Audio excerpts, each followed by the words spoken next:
जय हिंद दोस्तों, मेरा नाम है विशाल सोमाई और आप देख रहे हैं हमारा channel Vidyasthal. This channel has been created to provide education services to the student of chartered accountants, company secretaries and cost accountant at all levels. आप अगर हमारे वीडियोस को पसंद करते हैं तो उनको लाइक करना मत भूलिएगा, कमेंट करेंगे तो हमको बहुत मोटिवेशन मिलेगा और ध्यान से सुनिएगा, सब्सक्राइब जरूर करिएगा, नोटिफिकेशन बेल बजा देंगे तो जब भी हम अगली वीडियो डालेंगे तो आपके फोन की घंटी बज जाएगी। Thank you so much for your love and support.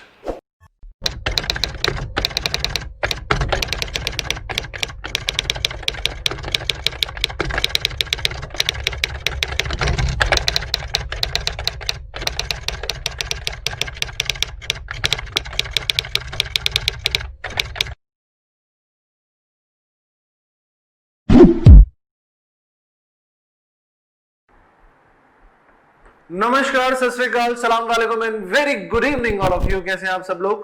अपन ने आईसीडीएस का पार्ट 1 कर लिया है। अब अपन ने income computation and disclosure standards के आज पार्ट 2 पे।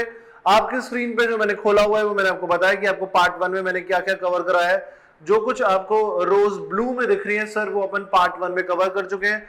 अपन ने आईसीडीएस 3, आईसीडीएस 4, आईसीडीएस 7, 8 एंड 9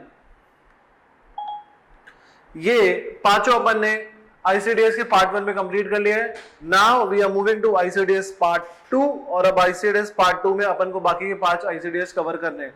ठीक है सर, तो शुरू करता हूं मैं आईसीडीएस पार्ट 2। पहला अपन जो ले रहे हैं दोस्तों वो ले रहे हैं अपन ICDS 5th, that is tangible fixed asset. Tangible fixed asset जब मैं नाम ले रहा हूं तो मेरे को पता है कि आप लोगों को वैसे ही इसका आइडिया है। सर सबसे पहली बात तो फिक्स्ड एसेट की बात हो रही है और फिक्स्ड एसेट में भी टेंजिबल मतलब जिसको आप देख सकते हो।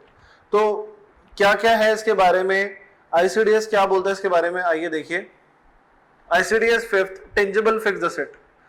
This ICDS is applicable on all entities, there is no exemption और रिलैक्सेशन टू एनी एंटिटी, यानी कि it is applicable on all person, सबके ऊपर ये एप्लीकेबल है। आप कोई सी भी एंटिटी है उस सबको आईसीडीएस 5th को मानना पड़ेगा। सर अब इसने समझाया कि फिक्स्ड एसेट का मतलब क्या होता है, मुझे पता है आप लोगों को आइडिया है, लेकिन एक बार अपन देख लेते हैं। सो कह रहे fixed asset are the asset for use in production of goods. Fixed asset अपन यूज करते हैं अपने बिजनेस में for the purpose of production of goods, for the purpose of rendering services और for administration purpose. Sir administration purpose जहां पर आगे staff बैठता है, बिल्डिंग वगैरह, सब प्रोडक्शन गुड्स के लिए। सर प्लांट एंड मशीनरी, तो ये सब क्या है सर, ये है हमारी sir fixed asset. These assets are not held for sale in normal course of action। Sir हम लोग जो भी फिक्स्ड एसेट को खरीदते हैं ना, अपन जो भी फिक्स्ड एसेट को प्रोक्यूर करते हैं वो किस पर्पस के लिए करते हैं, वो इस पर्पस के लिए करते हैं कि अपन को भैया बिल्डिंग क्यों चाहिए ऑफिस में कि सब लोग आ सके, अपना काम कर सके। प्लांट एंड मशीनरी क्यों चाहिए कि अपन अपना मैन्युफैक्चर कर सके, प्रोडक्शन कर सके। ठीक है, तो इन सब चीज़ों के लिए चाहिए। अपन फिक्स्ड एसेट इसलिए थोड़ी ना खरीदते हैं क्योंकि अपन को बेचना है। ठीक है, अपन तो फिक्स्ड एसेट इससे खरीदते हैं कि उससे अपन स्टॉक बना सके और वो स्टॉक बेच सके। अब बोला गया कि fixed asset usually is mainly for the purpose of production of goods services, for the purpose of administration, इसके लिए होता है, बेचने के लिए नहीं होता है। कितने तरीके के फिक्स्ड एसेट होते हैं, टाइप्स ऑफ फिक्स्ड एसेट। बोला कि सर देखो, पहला होता है फिक्स्ड एसेट एक्वायर्ड एसेट या बोलो परचेज्ड एसेट। जो एसेट आपने खरीदा, जो आपने एक्वायर करा। ठीक है, दूसरा self generated asset. Self generated asset मतलब जो आपने खुद ने बनाया अपने हिसाब से, आपको पता है कि आप क्या प्रोडक्शन करते हो, आपको कैसे प्लांट एंड मशीनरी की जरूरत है। जो बाहर मार्केट में स्टैंडर्डाइज प्लांट एंड मशीनरी चाहिए, आपको वैसा नहीं चाहिए। बोला नहीं, ये इस तरीके से कंफर्म है कि ये ऐसा ही प्रोडक्ट बना के देगा, मुझे ऐसा नहीं चाहिए, मुझे अपने हिसाब से बनाना है क्योंकि हम कुछ यूनिक प्रोडक्शन करते हैं। उस हिसाब से आपने अपनी प्लांट एंड मशीनरी डिजाइन करवाई है, उसको बोलते हैं सेल्फ जनरेटेड एसेट, यानी कि आपने खुद ने वो एसेट बनाया। ठीक है, अब होता क्या ट्रीटमेंट है वो मैं आपको बताऊंगा, लेकिन कितने तरीके के होते हैं वो एक बार डिस्कस कर रहे हैं। Third is improvement asset. Improvement of asset मतलब कि आपने कोई एसेट प्रोक्यूर करा। मैं इससे फिक्स्ड एसेट से दूर होकर चल रहा हूं, मैं एक नॉर्मल बात ले रहा हूं। सर मैं लैपटॉप खरीद के आया था और लैपटॉप जो मैंने खरीद के आया था वो मुझे इतना पसंद आ गया था। एक तो एक्चुअली वो जो लैपटॉप सिर्फ ओपन ही नहीं होता था, वो फ्लैट हो जाता था 180 और फिर वो फोल्ड हो जाता था 360, तो पूरी तरीके से फोल्डेड हो जाता था वो। साथ में आप उसके कीबोर्ड को भी यूज कर सकते हो और वो टच स्क्रीन भी था और उसमें बहुत सारे फीचर्स थे। लेकिन उसमें जो मेन फीचर्स जो मैंने सब कुछ देखे और उसका कॉन्फ़िगरेशन वगैरह सब देखा, सब कुछ देखा, लेकिन बाद में मुझे फिर भी रियलाइज हुआ कि इसकी स्पीड ज़्यादा नहीं है। तो मैंने उसमें कुछ इंप्रूवमेंट करवाया, मैंने उसमें साटा डलवाया, मैंने उसकी रैम बढ़वाई और अब वो गजब स्पीड में चलता है। तो मतलब अब मैं बड़ा सेटिस्फाइड हूँ कि मेरे को सारे परसेट्स मिलते हैं उसमें। तो मैंने जैसे उसमें कुछ वो साटा डलवाया और रैम बढ़वाई, तो अब वो क्या इसकी स्पीड हो गई है, मतलब जो काम मेरा पहले 1 घंटे में होता था अब वो मेरा 20 मिनट में हो जाता है। उसकी स्पीड इतनी बढ़िया बढ़ गई। तो इम्प्रूवमेंट ऑफ असेट यानी कि आपने असेट में कुछ इम्प्रूवमेंट कराया है, जिसकी वजह से हो सकता है कि आपका असेट अब ज्यादा प्रोडक्टिव हो जाए। ठीक है। Fourth is exchange of asset. एक असेट के बदले में दूसरा असेट ले लो, ये असेट दे दो और दूसरा असेट ले लो। अब चलिए इसके बारे में अपन पढ़ते हैं एक एक करके। सबसे पहले लेट्स मूव टू, अगर अपना पहला वाला ये अपना फर्स्ट एक्वायर्ड और परचेज असेट, तो इसमें सर क्या करेंगे? सर बोला एक्वायर्ड और परचेज असेट में आपको क्या वैल्यू लेनी है, उस असेट का एक्चुअल कॉस्ट क्या लेना है, ये हमको बता देते हैं। आप देख लेना, आप जब इनकम कंप्यूट करते हो तो आपको आपने असेट खरीदी कितने की पहले वो कंसिडर कर लो। तो बोला कि सर आपने जितने भी खरीदी वो पहले तो परचेज प्राइस प्लस अगर उसको खरीदने में आपने कोई एसेट खरीदी है, उसको खरीदने में अगर आपके कोई भी खर्चे हुए हैं उससे रिलेटेड इंसिडेंटल एक्सपेंसेस जो भी हैं वो आपस में जोड़ दो, इंसिडेंटल एंसिलरीज एक्सपेंसेस जो भी हैं वो उसके साथ जोड़ दो। सर उसको इंस्टॉल करवाने में अगर कोई खर्चे हैं तो इंस्टॉलेशन एक्सपेंसेस उसमें जोड़ दो। सर अगर आपने वो असेट खरीदी है और आपने बोला कि जब प्रोडक्शन मेन प्रोडक्शन चालू होगा उससे पहले मेरे को एक बार चेक करना है कि whether this machine is working accordingly और नॉट, तो आपने कुछ ट्रायल रन्स लिए हैं उसके, और वो रन लेने में आपके बहुत सारे खर्चे हुए हैं। आपने मशीन के अंदर कुछ कार्टेजेस वगैरह डाली हैं या मशीन के अंदर कुछ और अलग टूल्स डाले हैं जो एक ही बार कंज्यूम हो जाते हैं, फाइनल कंजम्पशन हो जाता है उनका। तो आपने उनके लिए ट्रायल रन्स लिए, और ट्रायल रन जब आपने लिए, देखो देखो आपने क्या करा, आपने उसके अंदर कुछ रॉ मटेरियल डाला कि चेक करके देखते हैं कि यार ये मशीन सही चल रही है या नहीं चल रही है। फिर वो जो रॉ मटेरियल डाला उसमें आपने तकरीबन 20,000 रुपए का खर्चा करा, और फिर आपने देखा हाँ यार सही चल रही है, वेल एंड गुड। तो 20,000 रुपए का रॉ मटेरियल तो चला गया ना आपका ट्रायल रन में, तो सर वो भी तो खर्चा हुआ, वो भी आप उसमें जोड़ोगे। अच्छा वो जो 20,000 का आपने रॉ मटेरियल उसमें डाला था लेकिन आपको फाइनली सक्सेस मिली, हो सकता है कि जो वो फाइनल प्रोडक्ट उस मशीन से निकल के आया वो आपने बेच दिया, जो कि आपने बनाया किसमें था, आपने प्रोडक्शन में नहीं बनाया था। जब इफेक्टिव प्रोडक्शन कर रहे थे तो आपने ट्रायल लिया था उस मशीन का और उसमें आपने खर्चा करा 20,000 रुपए का। आपने बोला ये खर्चा मैं मशीन में जोड़ूंगा, जोड़ो, बिल्कुल जोड़ो, बिल्कुल जोड़ो सर, कोई दिक्कत वाली बात नहीं है। आपने वो खर्चा उसमें जोड़ा, कोई दिक्कत नहीं, लेकिन क्या पता कुछ अच्छा प्रोडक्ट बन के आ गया और वो मार्केटेबल है, आपने उसको बेच दिया, तो सर उसको बेचने से कुछ अगर इनकम आ गई तो वापस से टोटल कॉस्ट में मशीन के में माइनस कर दो। हो सकता है जो आपने 20,000 रुपए का रॉ मटेरियल डाला था, फाइनल प्रोडक्ट निकल के आ गया, उसको आपने 40,000 का बेच दिया, तो खर्चा तो आपने 20,000 का गया पर इनकम आपकी 40,000 की होगी, तो अकॉर्डिंगली इसको एडजस्ट कर दो। तो अपन क्या लेते हैं, सर बोला गया कि प्रोडक्शन में आने से पहले, मतलब कि वो मशीन जब पुट टू यूज हो, वो मशीन जब पुट टू यूज हो, उस पुट टू यूज होने से पहले उस मशीन के ऊपर जितने भी आपने खर्चे करे हैं, purchase price, installation expenses, other expenses, trial run expenses, जितने भी आपने खर्चे करे सर, उन सारे खर्चों को आप क्या कर दो सर, टोटल कर दो, और वही आपकी फाइनल कॉस्ट होगी। और फिर वो फाइनल कॉस्ट होगी, आप अगर उसके ऊपर डिप्रिसिएशन चार्ज करोगे, तो कहने का पर्पस ये हुआ कि अगर कोई मशीन है उसको आप पुट टू यूज करने से पहले आपने उसके सारे खर्चे उसी मशीन में, उसी असेट में ऐड कर दिए, तो यानी कि मैं सीधी एक भाषा बोलता हूं और खत्म करता हूं, पुट टू यूज करने से पहले जितने भी एक्सपेंसेस उस प्लांट एंड मशीनरी पे हुए सर, उनको कैपिटलाइज कर दो। उसके बाद तो जो भी खर्चे होंगे वो तो P&L अकाउंट से आप राइट ऑफ करते रहोगे, तो इसके ऊपर जो भी एक्सपेंस हुआ वो प्लस कर देंगे, taxes, installation expenses, trial run, ये सब इसमें जोड़ देंगे। इस ट्रायल रन के प्रोडक्शन से अगर कुछ सेल हो जाती है, कुछ कमा लेते तो माइनस कर देना, ये हो जाएगी तुम्हारी हिस्टोरिकल कॉस्ट। यानी कि जितने भी खर्चे हुए हैं सर, ये असेट की वैल्यू में जोड़ देना, इसको कैपिटलाइज कर देना। कैपिटलाइज का मतलब क्या होता है कि असेट का जो वैल्यू है, जो परचेज प्राइस है, इसमें वो सारे क्या कर दो, प्लस कर दो। क्लियर है सर? डन। तो पहला समझ में आया, अगर अपने कोई भी असेट खरीदी है तो उसको पुट टू यूज करने से पहले उसमें हुए जितने भी खर्चे हैं उनको आपको क्या कर देना है, कैपिटलाइज कर देना है, पहला पॉइंट। अब दूसरा अपने टाइप ऑफ फिक्स्ड असेट में पढ़ा था sir, self generated asset. Sir self generated asset वो असेट है जो मैंने आपको बोला कि वो मेरे हिसाब से चाहिए, कस्टमाइज असेट चाहिए। मैं मार्केट में अच्छी अच्छी एसेट अवेलेबल होंगी, मुझे कैसा चाहिए मुझे देखना है ना, ठीक है। मैं फिर एक अलग हटके एग्जांपल ले रहा हूं। मेरे घर का जो स्ट्रक्चर है, तो मैंने सोचा कि यार ये बहुत ब्यूटीफुल जगह है, यहाँ पे मेरे को अपने घर के लिए सोफा लगाना चाहिए, सोफा सेट। मैं सोफा सेट देखने गया, मुझे एक से एक आलिशान सोफा पसंद आ रहे थे। लेकिन जब मैं वो सोफा सेट खरीदने गया तो मेरे साथ मेरी वाइफ भी थी, उन्होंने बोला कि नहीं ये सोफा सेट मत लेना। मैंने कहा क्यों?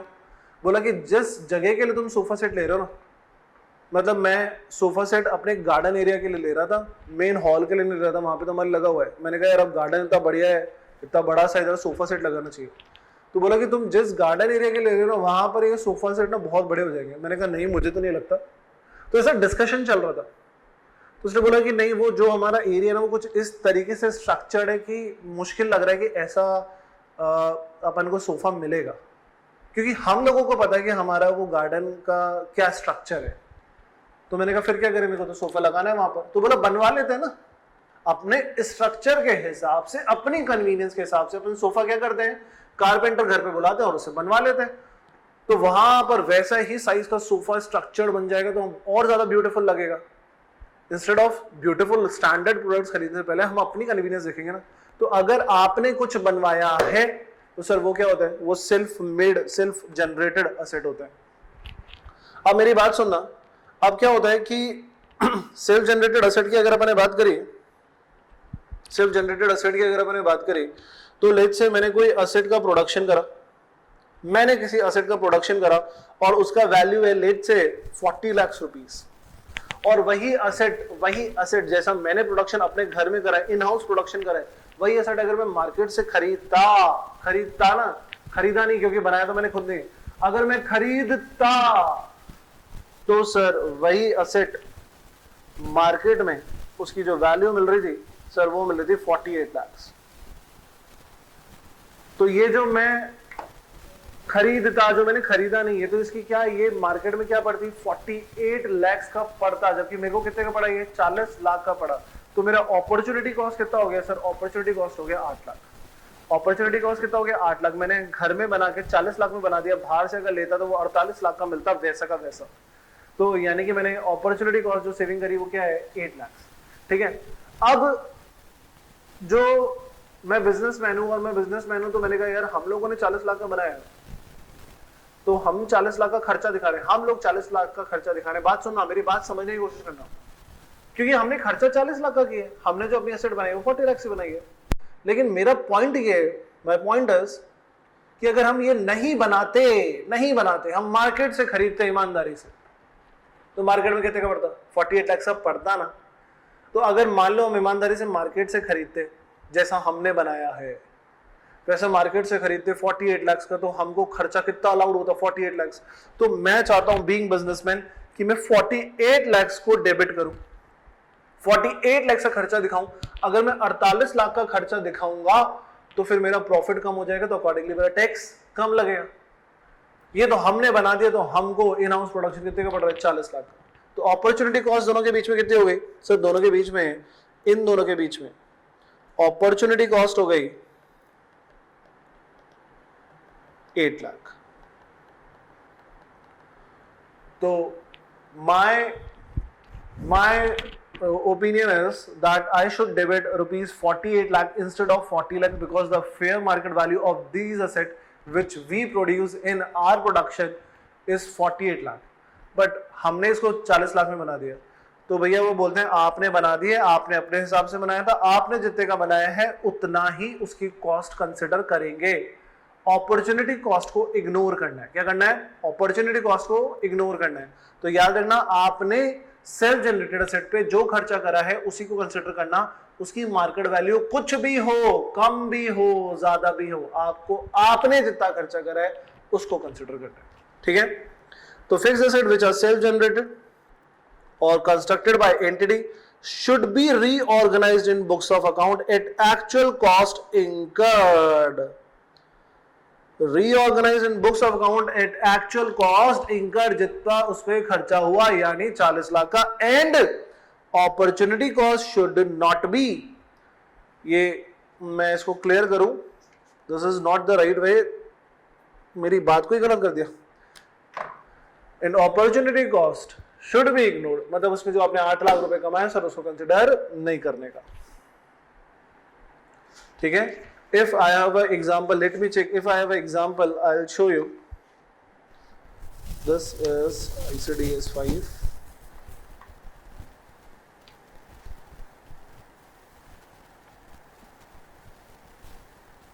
हाँ तो मैं ही गलत पढ़ रहा हूं, सही तो लिखा हुआ है, an opportunity cost should not be consider, opportunity cost को कंसिडर नहीं करना है, 60 लाख को कंसिडर नहीं करना है, बिल्कुल सही लिखा हुआ है। मैं क्यों ये नोट काट रहा हूं, मैं क्यों बोल रहा हूं कि अपॉर्चुनिटी कॉस्ट कंसिडर करना है, ये जो 8 लाख अपॉर्चुनिटी कॉस्ट हुआ इसको कंसिडर नहीं करने का, जो जितना आपने खर्चा करा उसी को कंसिडर करेंगे। डन। अब let's move to the next point, that is improvement of asset, और फिर है अपना एक्सचेंज ऑफ असेट। सर पहले एक्सचेंज ऑफ असेट मैंने डिफाइन कर दिया, तो चलो पहले एक्सचेंज ऑफ असेट ही पढ़ लेते हैं। What is exchange of asset? Exchange of asset क्या होता है? सर क्या हुआ कि लेट्स से मैं आपको एक एग्जांपल लेके देता हूं।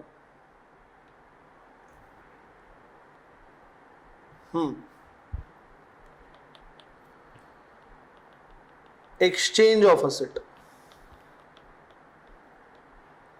एक्सचेंज ऑफ असेट में आपको क्या देखना है कि सर देखो ये मेरी बैलेंस शीट है, और इस बैलेंस शीट में मेरा एक ये डेटर शो हो रहा है, वो डेटर जो है मेरा वो 5 लाख रुपए का है सर, ये डेटर मेरा 5 लाख रुपए का है सर, और इस डेटर से जिसको मैंने उधार माल बेचा था, इस डेटर से मैं कह रहा हूँ कि यार मेरे 5 लाख रुपए लौटा दे लौटा दे लौटा दे, मैं बहुत ट्राई कर रहा हूँ सर, पर ये डीट है एक नंबर का, ये मुझे ये 5 लाख रुपए लौटाने को राजी नहीं है।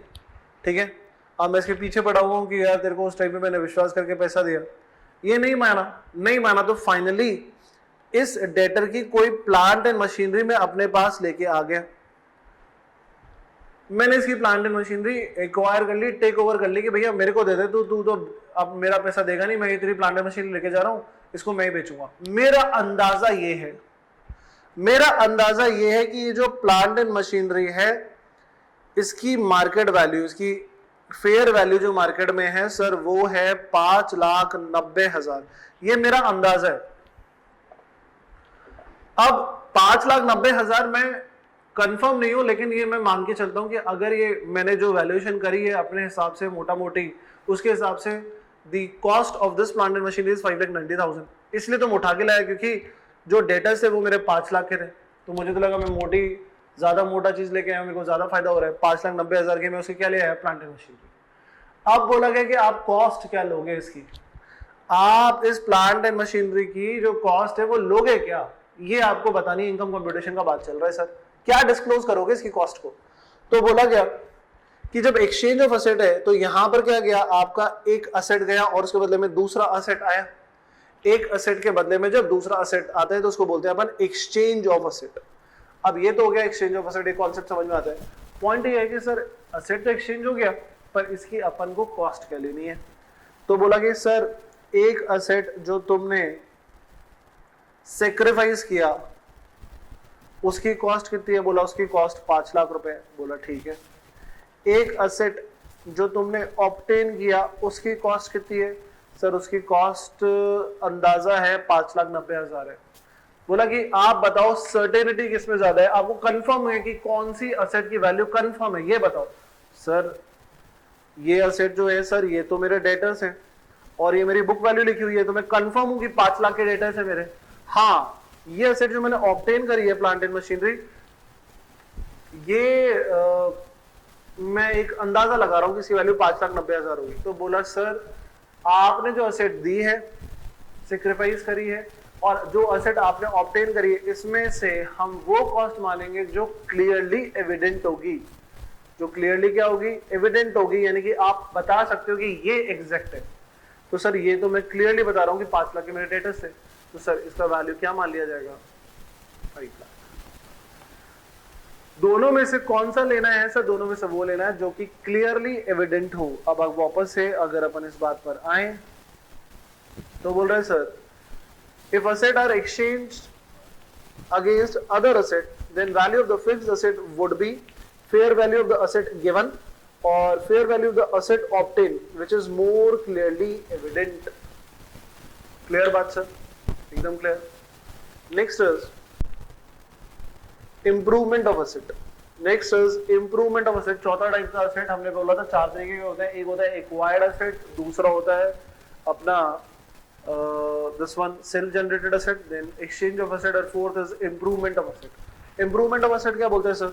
कह रहा है कि fixed asset can be improved after acquisition of asset. ये पॉसिबल है कि आपने कोई फिक्स्ड असेट लिया है, उसको आप बाद में इम्प्रूव कर सकते हो, उसमें कोई दो राय नहीं है। अब मैं यहां पर एक एग्जांपल लेता हूं।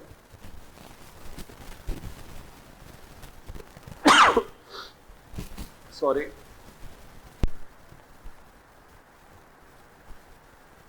Improvement of asset. Sir improvement of asset में मैंने, देखो मेरे पास मानो ये एक मशीनरी है, एक मशीन है, और इस मशीन का एक ये हिस्सा जो है, ये पार्ट, ये सर खराब हो गया।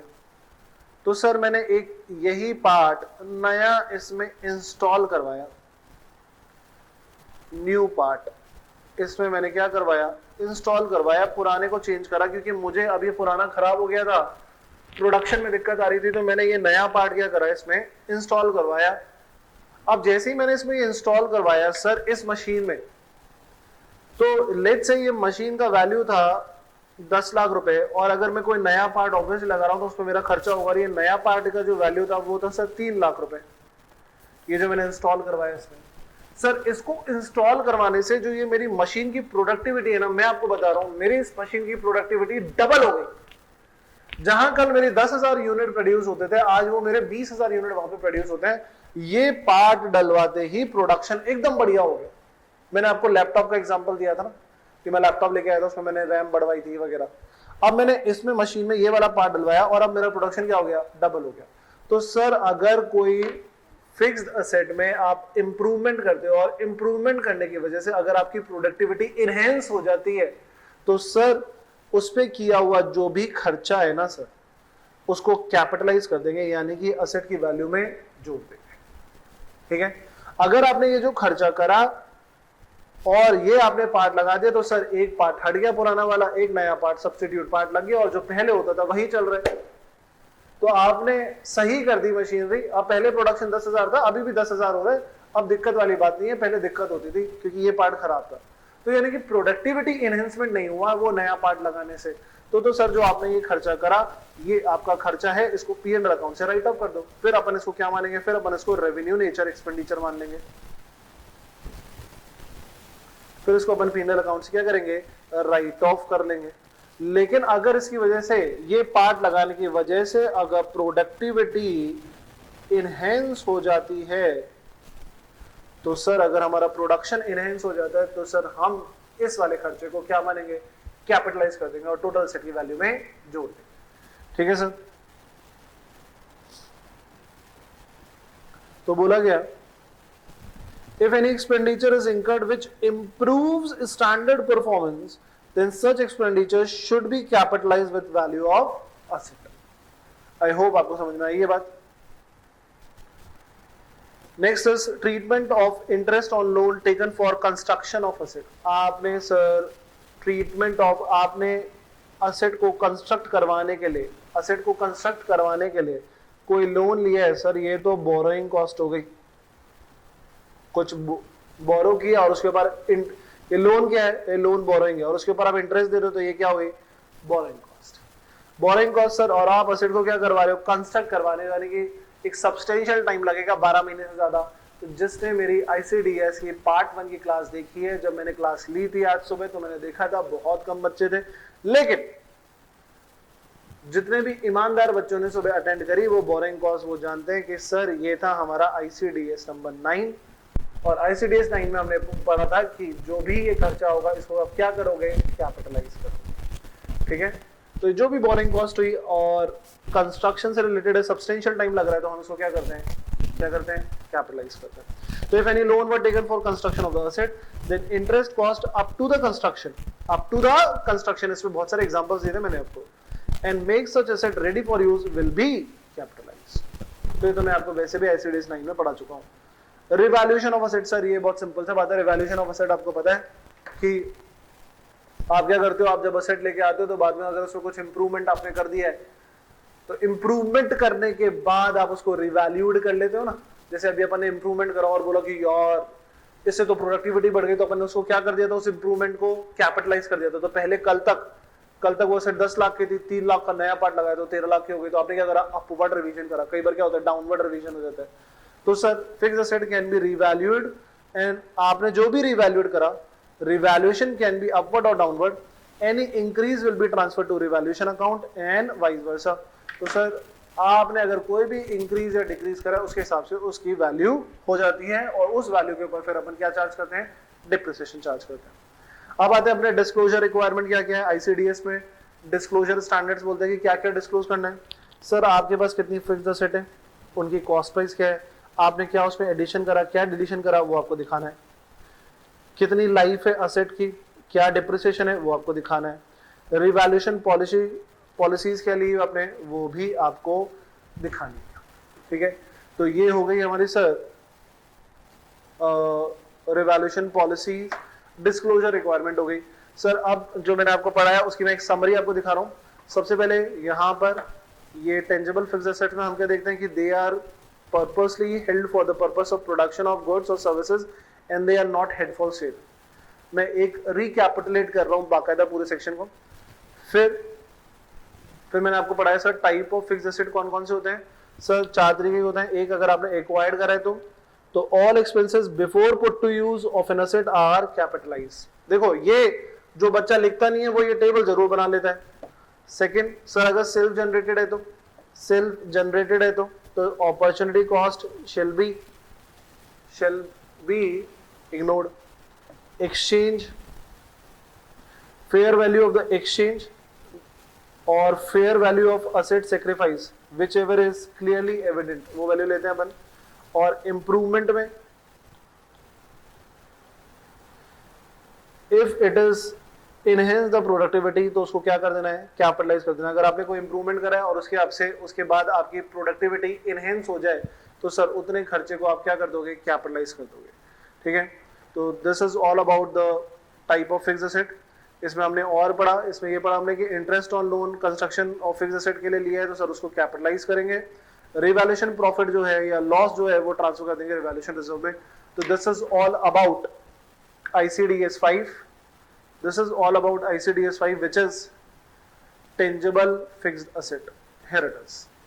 तो मेरे को लगता है ये ICDS 5 बहुत सिंपल सा तभी था और हम लोगों ने बहुत टाइम से फिक्स्ड एसेट के बारे में पढ़ा हुआ है तो अच्छे से समझ में भी आया होगा आप लोगों को। अब अपना नेक्स्ट ICDS है, that is ICDS 2 valuation of inventory. अभी अपन ने ICDS 5 देखा था, that is tangible fixed asset, ये देखो। और अब अपन ICDS 2 वैल्यूएशन ऑफ इन्वेंट्री पे आ जाते हैं। वैल्यूएशन ऑफ इन्वेंट्री एक बहुत इंटरेस्टिंग है, आप लोगों ने इसके बारे में 11-12 से ही पढ़ा हुआ है। अभी वैल्यूएशन ऑफ इन्वेंट्री को पढ़ने से पहले ना मैं आपको इजी कर देता हूँ कि ये वैल्यूएशन ऑफ इन्वेंट्री में पढ़ना क्या क्या है। 3 चीजें देखनी है अपने को। 3, पहला कि सर इन्वेंट्री बनाता कौन है, who will maintain the inventory. Manufacturers ही बनाते हैं सर। वो उन लोगों के पास कितना रॉ मटेरियल पड़ा हुआ है, उनके पास कितना सेमी फिनिश गुड्स पड़ा हुआ है, यानी कि वर्क इन प्रोग्रेस अभी कितना बचा हुआ है, उनके पास फाइनल फिनिश गुड्स कितना पड़ा हुआ है, उनके पास उस फिनिश गुड्स को बेचने के लिए पैकिंग मटेरियल कितना पड़ा हुआ है, ये सब मैन्युफैक्चरर ही मेंटेन करते हैं। दूसरे होते हैं ट्रेडर, जो बनाते तो नहीं है लेकिन खरीदते बेचते हैं, तो उनके पास सिर्फ फिनिश गुड्स और पैकिंग मटेरियल होता है। ठीक है, तो ये हो गया पहला point, who will maintain the inventory. 3 he point पढ़ने अपने को। दूसरा पॉइंट क्या है, दूसरा पॉइंट कि सर इन्वेंट्री है कितनी आपके पास अभी जब क्लोजिंग हो रहा है, जब फाइनेंशियल ईयर कंप्लीट हो रहा है तो last day of the financial year पे आपके पास टोटल इन्वेंट्री कितनी है, कितना स्टॉक आपके पास बचा हुआ है। और थर्ड पॉइंट है कि जितना स्टॉक आपके पास बचा हुआ है सर उसकी वैल्यू कैसे निकालें, उसकी वैल्यू करनी है आपको, यानी कि आपको इन्वेंट्री का क्या करना है, वैल्यूएशन करना है कि उसकी क्या वैल्यू को कंसिडर करेंगे। तो ये 3 चीजें देखनी है। अब देखिए ये 3 चीजों के लिए मैंने आपके सामने ये नोट्स रखे हैं, पर इन नोट्स से पहले मैं थोड़ा सा आपके लिए आसान करता हूं। Let come to this page. यहां पर मैं आपके लिए डालता हूं ICDS 2, मेरे साथ लिखिए, वैल्यूएशन ऑफ इन्वेंट्री। अब वैल्यूएशन ऑफ इन्वेंट्री में देखिए ये है मेरा फाइनेंशियल ईयर 1 अप्रैल 2019 से लेकर 31 मार्च 2020 तक। तो जब मेरा फाइनेंशियल ईयर कंप्लीट होता है तो सर इस दिन मेरे को अपना प्रॉफिट एंड लॉस अकाउंट निकालना है ना, कि मेरे को अपना देखना है कि मेरे को कितना प्रॉफिट हुआ है कितना लॉस हुआ है। तो ये प्रॉफिट और लॉस निकालने के लिए मैं बनाता हूं अपना ट्रेडिंग अकाउंट, और सेल्स के अलावा यहां पर अपना लिखता हूं बाय क्लोजिंग स्टॉक। जितना मेरा क्लोजिंग स्टॉक हाई होगा उतना मेरा ग्रॉस प्रॉफिट हाई होगा, जितना मेरा क्लोजिंग स्टॉक हाई होगा उतना ही मेरा जीपी बढ़ेगा ना भैया। ये क्लोजिंग स्टॉक क्रेडिट साइड में जितना हाई लिखोगे उतना ही क्या हो जाएगा, जीपी मेरा बढ़ जाएगा। यानी कि क्लोजिंग स्टॉक का डायरेक्ट रिलेशन है इस ग्रॉस प्रॉफिट के साथ, यानी कि क्लोजिंग स्टॉक एक तरीके से मेरी इनकम है सर, इनकम। और इनकम कंप्यूटेशन में इसका जानना जरूरी है कि ये जो आपकी इनकम है सर इसकी वैल्यू क्या है। अब इसकी वैल्यू कैसे निकलेगी, 31 जुलाई 2020 को जब मैं ये कर रहा हूं कि अपना क्लोजिंग स्टॉक निकाल रहा हूं, तो क्लोजिंग स्टॉक का मुझे पता होना चाहिए ना कि इस दिन इसमें कितनी यूनिट्स हैं और एक यूनिट की वैल्यू कितनी है। तो यूनिट को किससे मल्टीप्लाई कर दूंगा मैं, वैल्यू से या अमाउंट से, तो मेरा क्या निकल के आ जाएगा सर, क्लोजिंग स्टॉक निकल के आ जाएगा। सिंपल है बात। अब सर ये कितनी यूनिट्स है इसको निकालने के लिए दो तरीके हैं, जिसको अपन बोलते हैं second point inventory system. Inventory system में भी सर अगर आपसे बोलूं तो दो तरीके के मेथड्स होते हैं। पहला मेथड होता है सर हमारा पीरियोडिकल मेथड, और दूसरा मेथड होता है सर हमारा परपेचुअल मेथड। अब दोनों में फर्क क्या मैं आपको बताता हूं। सबसे पहले बात करेंगे सर अपन पहले वाले की, विच इज पीरियोडिकल मेथड। आइए पीरियोडिकल मेथड समझते हैं। सर पीरियोडिकल मेथड ये है कि आपने पूरे साल भर ये पूरा साल 1 अप्रैल 2019 से लेके 31 मार्च 2019 तक सर आपने जो भी माल खरीदा, बेचा, माल खरीदा, कितना माल आपके पास स्टॉक इन हुआ, स्टॉक आउट हुआ, उसका कैलकुलेशन करने का जरूरत नहीं। इजी रहो, सिंपल रहो, ज्यादा लोड लेने की जरूरत नहीं है। कितना आवन जावन हो रहा है उसको टेंशन लेने का नको, इजी रहने का। आपको कुछ नहीं करना है। आपको क्या करना है, आपने पूरे साल बिजनेस कर लिया, अब आज आखिरी दिन है, आपको अपना क्लोजिंग स्टॉक निकालना है। आप जाओ अपने गोदाम में और जाके फिजिकल वेरिफिकेशन कर लो, एक एक स्टॉक को काउंट कर लो। भैया एक ही दिन तो मेहनत करने को बोल रहा हूं, साल भर तो बोला ना मजे करो, तो तुम एक एक जाके क्या करो, काउंट कर लो, 1 2 3 4 20 25 28 गिनते चलो, ये हो गया, टोटल हो गई 222 यूनिट। अच्छा, तो आपने क्या करा, लास्ट डे पे जाके आपके पास कितना स्टॉक बचा था आपने एक एक करके गिन लिया। इसको बोलते हैं physical verification of stock on the last day of the financial year. If you are physically verifying the stock on the last day of the financial year, this method is known as periodical method. तो periodical method क्या है sir, ये है आपका physical verification। ठीक है sir, कोई दिक्कत नहीं सर, ये तो ज्यादा आसान है, इसमें तो बड़े आसानी से हमने गिन लिया कि कितने यूनिट्स है हमारे पास। ठीक है सर। अब मान लीजिए मेरे पास जो ब्रांच है, मैं जिसमें बिजनेस करता हूं, मेरा जो प्रोडक्शन है सर वो मेरा फैला हुआ है बहुत, मैंने लार्ज स्केल पे काम फैला रखा है। मेरा ब्रांच ना सिर्फ दिल्ली में, मेरा ब्रांच दिल्ली में भी है, मुंबई में भी है, चंडीगढ़ में भी है, जयपुर में भी है, अहमदाबाद में भी है, चेन्नई में भी है, बेंगलुरु में भी है, जगह जगह पे। तो क्या it is feasible for me to approach every place and count number of stock? क्या जब मैं लार्ज स्केल पे प्रोडक्शन मेरा चल रहा है तो क्या मैं हर जगह पे जाके आखिरी दिन पे कंप्यूट कर सकता हूँ कि यार कितना माल बचा हुआ है, कितना स्टॉक बचा है बेंगलोर में, अब जब जल्दी चलो, अब चेन्नई चलते हैं, अब चलो गुरु चंडीगढ़ के लिए? क्या पॉसिबल है? नहीं पॉसिबल। तो ये फिजिकल वेरिफिकेशन पॉसिबल है स्मॉल ऑर्गेनाइजेशंस के लिए जिनके पास एक आध शॉप है।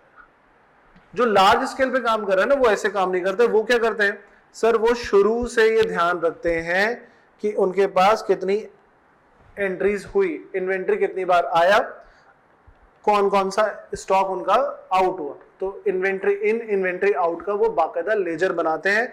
उसका अपना तरीका होता है, कॉस्टिंग में आप 200 बार पढ़ चुके हो सर, वो होता है FIFO method, LIFO method, weighted average method. मेरे को समझाने का जरूरत नहीं है, you are very well aware of these method, first in first out, last in first out, weighted average, ये आप बहुत आपने कंप्यूटेशन करी है। ठीक है। तो सर अगर हम शुरू से लेके आखिरी तक बनाते रहेंगे कितना आया कितना गया, तो आखिरी में लास्ट डे पे तो ऑटोमेटिकली पता लग जाएगा अपने पास कि आखिरी दिन पे कितना हमारे पास यूनिट बचा हुआ है। इसको बोलते हैं अपन परपेचुअल मेथड। यानी कि परपेचुअल मेथड में अपन क्या बनाते हैं सर, इसमें बनाते हैं हम इन्वेंट्री लेजर, इन्वेंट्री या बोलो स्टॉक लेजर। तो ये सर सीधी सीधी क्या बात समझ में आ रही है, सीधी सीधी ये बात समझ में आ रही है सर कि this is basically for may I say a small organization and this is for large organizations।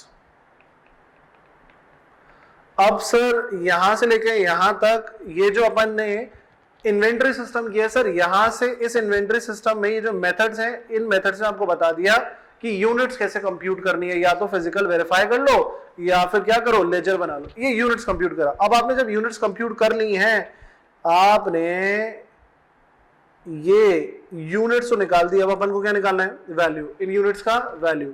तो अपन क्या करेंगे, हाँ जी ICDS 2 इसी के बारे में तो बोल रहे हैं, valuation of inventory, valuation of inventory. अब वैल्यूएशन ऑफ इन्वेंट्री में सर हमसे बोला गया कि जो आपने यूनिट्स निकाली हैं उन यूनिट्स की वैल्यू क्या लेनी है। तो बोला कि जितने में आपने वो यूनिट्स खरीदी थी उसका ले लो आप कॉस्ट प्राइस और net realisable value, net realisable value जिसको अपन बोलते हैं NRV, इन दोनों में से which ever is lower. Sir समझ में आया आपको, नहीं आया तो मैं फिर से बोलता हूं सर, ये जो यूनिट्स आई हैं इनकी वैल्यू क्या लेनी है लास्ट डे पे। तो बोला क्या कि जितने में ये खरीदी थी, जितने में ये खरीदी थी वो ले लो एक्चुअल कॉस्ट, जितने में तुमने खरीदी थी, या फिर जो लास्ट डे 31 मार्च उस दिन देखो कि ये कितने में बिक सकती है। तो सर ये खरीदी तो थी हमने 150 रुपए में, अच्छा और कितने में बिक सकती है सर, ये बिक सकती है सेल हो सकती है सर ये 300 रुपए में, लेकिन जो बेचेगा ना सर वो अपना कमीशन खाएगा, तो लेस कर दो सर कमीशन। कितना कमीशन खाएगा सर, 80 रुपए खाएगा, तो बचा 220। तो यानी कि नेट रियलाइजेबल वैल्यू मतलब जितने में बिक सकती है सर, बिक सकती है 300 में, तो ये तो रियलाइजेबल वैल्यू हो गई। कुछ इसमें कमीशन वमीशन दिया, हाँ दिया, तो नेट कितना आया 220। 220 नेट रियलाइजेबल वैल्यू और 150 जितने में आपने खरीदा, इनमें से विच एवर इज लोअर। अब आपने यहां से निकाल दी यूनिट्स, इस वाले मेथड से इन्वेंट्री सिस्टम से आपने निकाली यूनिट्स और फिर उन यूनिट्स को आपने मल्टीप्लाई कर दिया जो भी आपको सही लगा कॉस्ट और एनआरवी से, विच एवर इज लो। तो उम्मीद रखता हूं सर आपको वैल्यूएशन ऑफ इन्वेंट्री का ये सिस्टम भी समझ में आया होगा। एक बार मैं आपको दिखा देता हूं सर नोट्स। कह रहा है वैल्यूएशन ऑफ इन्वेंट्री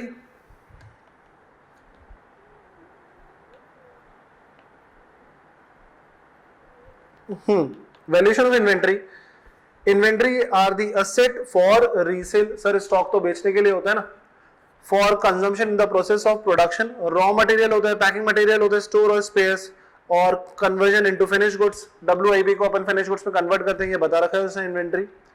ठीक है sir. Item included in inventory, the inventory mainly includes, manufacture के लिए इन्वेंट्री में क्या क्या आता है सर, मैन्युफैक्चर के लिए रॉ मटेरियल आता है, वर्क इन प्रोग्रेस आता है, फिनिश गुड्स आता है और पैकिंग मटेरियल वगैरह। तो वो तो सब कुछ, वो तो शुरू से लेके, वो तो रूट से लेके फाइनल प्रोडक्ट तक सब कुछ अपने पास इन्वेंट्री बनाता है ना, क्योंकि वही मैन्युफैक्चर कर रहा है, फिर उससे जो रॉ मटेरियल लिया उसी रॉ मटेरियल से उसने सेमी फिनिश बनाया, उससे फिनिश बनाया, फिर उसको पैक करा और फिर उसको आगे बेचा। ट्रेडर क्या बनाता है खाली सर, उसके पास होता है खाली फिनिश गुड्स और पैकिंग मटेरियल। तो बेसिकली ये तो हो गया अपना पहला part, who will maintain the inventory. कौन मेंटेन करेगा सर, एक तो मैन्युफैक्चरर मेंटेन करेगा और ट्रेडर मेंटेन करेगा। ठीक है सर। अब आते हैं अपना दूसरा पॉइंट, मैंने आपको बोला था 3 पॉइंट समझने का। Inventory system. Sir inventory system में 2 तरीके की होती है, एक होती है पीरियोडिकल, एक होती है परपेचुअल। पीरियोडिकल क्या होती है सर, सर इसमें no record of inventory are maintain. हाँ जी ठीक है। Inventory is ascertain by physical counting at the end of the year and then valued. आखिरी के दिन पे जाके उनको गिन के आ जाओ। It is simple and commonly followed by the small organisation. क्योंकि बड़े ऑर्गेनाइजेशन के लिए तो पॉसिबल नहीं है कि वो अगले दिन जाके एक ही दिन में सब कुछ अपना स्टॉक गिन ले। तो उनके लिए कौन सा होता है सर? उनके लिए होता है perpetual inventory system. Inventory record, also known as store records, are maintained in which details of each and every items are kept. The record may be only quantity form and may include value also. Clear है sir ये बात? तो अगर आपको perpetual भी समझ में आ गया तो लास्ट इसमें लिखा हुआ नहीं है, मैं आपके साथ लिख देता हूं वैल्यूएशन ऑफ इन्वेंट्री। और वैल्यूएशन ऑफ इन्वेंट्री में सर हम लेंगे पहला उसकी कॉस्ट क्या है और दूसरा उसका एनआरवी क्या है। एनआरवी क्या होता है सर? Cell minus commission. इसमें से which ever is lower shall be the valuation of inventory. तो आई होप आपको वैल्यूएशन ऑफ इन्वेंट्री भी अब एकदम क्लियर है। This was ICDS 2। Sir next देखते हैं अपन आईसीडीएस नंबर 10। आईसीडीएस 10 बोलते हैं sir provision, contingent liability and contingent asset. अब ये देखो प्रोविजंस बता रहा है, कंटीजेंट लायबिलिटीज और कंटीजेंट असेट के बारे में बात कर रहा है अपना income computation and disclosure standard 10। This ICDS is mandatory in nature and applicable to all entities, companies और not. This ICDS is mandatory in nature and applicable to all entities, companies. In case of the company's auditor required to check the compliance, and in case of non-companies, CA who attest the financial statements are required to check the compliance. तो sir हर company को ये ICDS follow करना है और उनके जो company के auditor होंगे सर वो इसका सारा कंप्लायंस ध्यान रखेंगे कि सर आपने प्रोविजंस बनाया, आपने कंटीजेंट लायबिलिटीज को लिया या कंटीजेंट असेट्स को मेंशन किया है फुटनोट में बैलेंस शीट के या नहीं। ये सब कुछ उनके ऑडिटर्स देखते हैं कंपनीज के। ये सारी कंपनीज के लिए मैंडेटरी है, पहली बात। दूसरी बात, मैं कॉन्सेप्ट तो आपको समझाऊंगा, ये अभी सिर्फ एक ऊपरी बात कर रहा हूं। सर अगर आप कंपनीज नहीं हो तो सर आप किसी भी चार्टर्ड अकाउंटेंट से अपने फाइनेंशियल स्टेटमेंट्स को चेक करवा लीजिए और उनसे वेरीफाई करवा लीजिए कि जो भी आपने कंप्लायंसेस करे हैं वो सब कुछ, जो भी कंप्लायंसेस करने चाहिए था आपने वो अपने वो सब कुछ करे हैं। चार्टर्ड अकाउंटेंट उसके ऊपर अपना सिग्नेचर और अपनी स्टैंप लगा देगा और सर वेरीफाई कर देगा कि हाँ all the compliances has been done by this organisation which is not a company. ठीक है, तो ये अब अपन पढ़ते हैं कि आईसीडीएस 10 है क्या। अब मैं आपको बताता हूँ बातें क्या हो रही हैं, क्या सीए अटेस्ट कर रहा है और क्या जो कंपनीज में ऑडिटर है वो सब क्या चेक कर रहे हैं। आइए इससे देखते हैं अपन। हियर वी गो, हेडिंग डालेंगे अपन आईसीडीएस 10 प्रोविजन। आईसीडीएस 10 रोमन में provision, contingent assets and contingent liabilities. देखिए प्लीज फोकस करिए। अब देखिए सर बड़ा सिंपल तरीके से मैं आपको समझाने की कोशिश करता हूं कि ये मेरा साल है 1 अप्रैल 2019 से लेके 31 मार्च 2020 तक।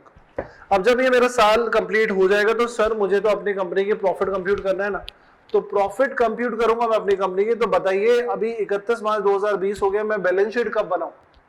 मैं अपनी बैलेंस शीट कब बनाऊंगा? 31 मार्च 2020 को मेरा फाइनेंशियल ईयर कंप्लीट हो रहा है, शुरू हुआ था 1 अप्रैल से। सर बताइए मैं अपनी बैलेंस शीट कब बनाऊं? अगर आप लोगों का आंसर ये आ रहा है कि सर बैलेंस शीट तो सर बीच में तो साल में कभी बनेगी नहीं, वो तो लास्ट डे पे बनेगी, तो सर कैसी बातें कर रहे हो? लास्ट डे पे सांस लेने को मौका नहीं मिलता है वहां पर कंपनी में, सारी चीजों के कंप्लायंसेस देखने होते हैं, सब कुछ खत्म करना होता है, तो लास्ट डे पे तो बैलेंस शीट नहीं बनती। बैलेंस शीट कब बनती है सर? फिर सर बैलेंस शीट बनती है आपकी जाके नेक्स्ट ईयर में, जो कि चालू होता है आपका 1 अप्रैल 2020 से लेके वहां का 31 मार्च 2021। यहां पे जाके जो आपका अगला साल होता है इसमें आप बैलेंस शीट बनाते हो। हाँ अगले साल में आपको रिटर्न भी फाइल करनी होती है। तो सर जब ये आपका साल शुरू होता है ना, यहां से आप पिछले फाइनेंशियल ईयर की बैलेंस शीट तैयार करते हो कि क्या क्या आपने पापड़ बेले पिछले साल। तो मैं कहता हूं शुरू के 2-3 महीने तो आप लेते ही हो बैलेंस शीट बनाने के लिए। लेट्स से अप्रैल मई जून 3 महीने तो लेते ही हो, सितंबर में रिटर्न फाइल करनी है तो यहां मिड में अगर मैं ले लूं, मैं एक डेट पे कर लूं 30 जून 2020, 20, तो सर इसको बोलते हैं अपन बैलेंस शीट डेट। क्या बोलते हैं अपन इसको? Balance sheet date. तो साल खत्म होने के बाद शुरू के 2-3 महीने तक जब हम बैलेंस शीट प्रिपेयर कर रहे होते तो लेट्स से एक टेंटेटिव डेट ले ली मैंने 30 जून, और उसको अपन बोलते हैं बैलेंस शीट डेट। ये है अपनी बैलेंस शीट डेट। अब इस बैलेंस शीट डेट से ये वाला जो पीरियड है, जो कि कौन कौन सा पीरियड है सर? ये पीरियड है अप्रैल का, मई का, जून का। सर ये जो पहले वाला पीरियड होता है इसको अपन इस टाइम पे अपने कोई भी इवेंट होते हैं तो उसको अपन बोलते हैं event occurring before balance sheet date. और इस वाली डेट के बाद 30 जून के बाद अगर कोई इवेंट हुए जो कि जुलाई से लेके अगले साल के मार्च तक है तो सर इसको अपन बोलते हैं event occurring after balance sheet date.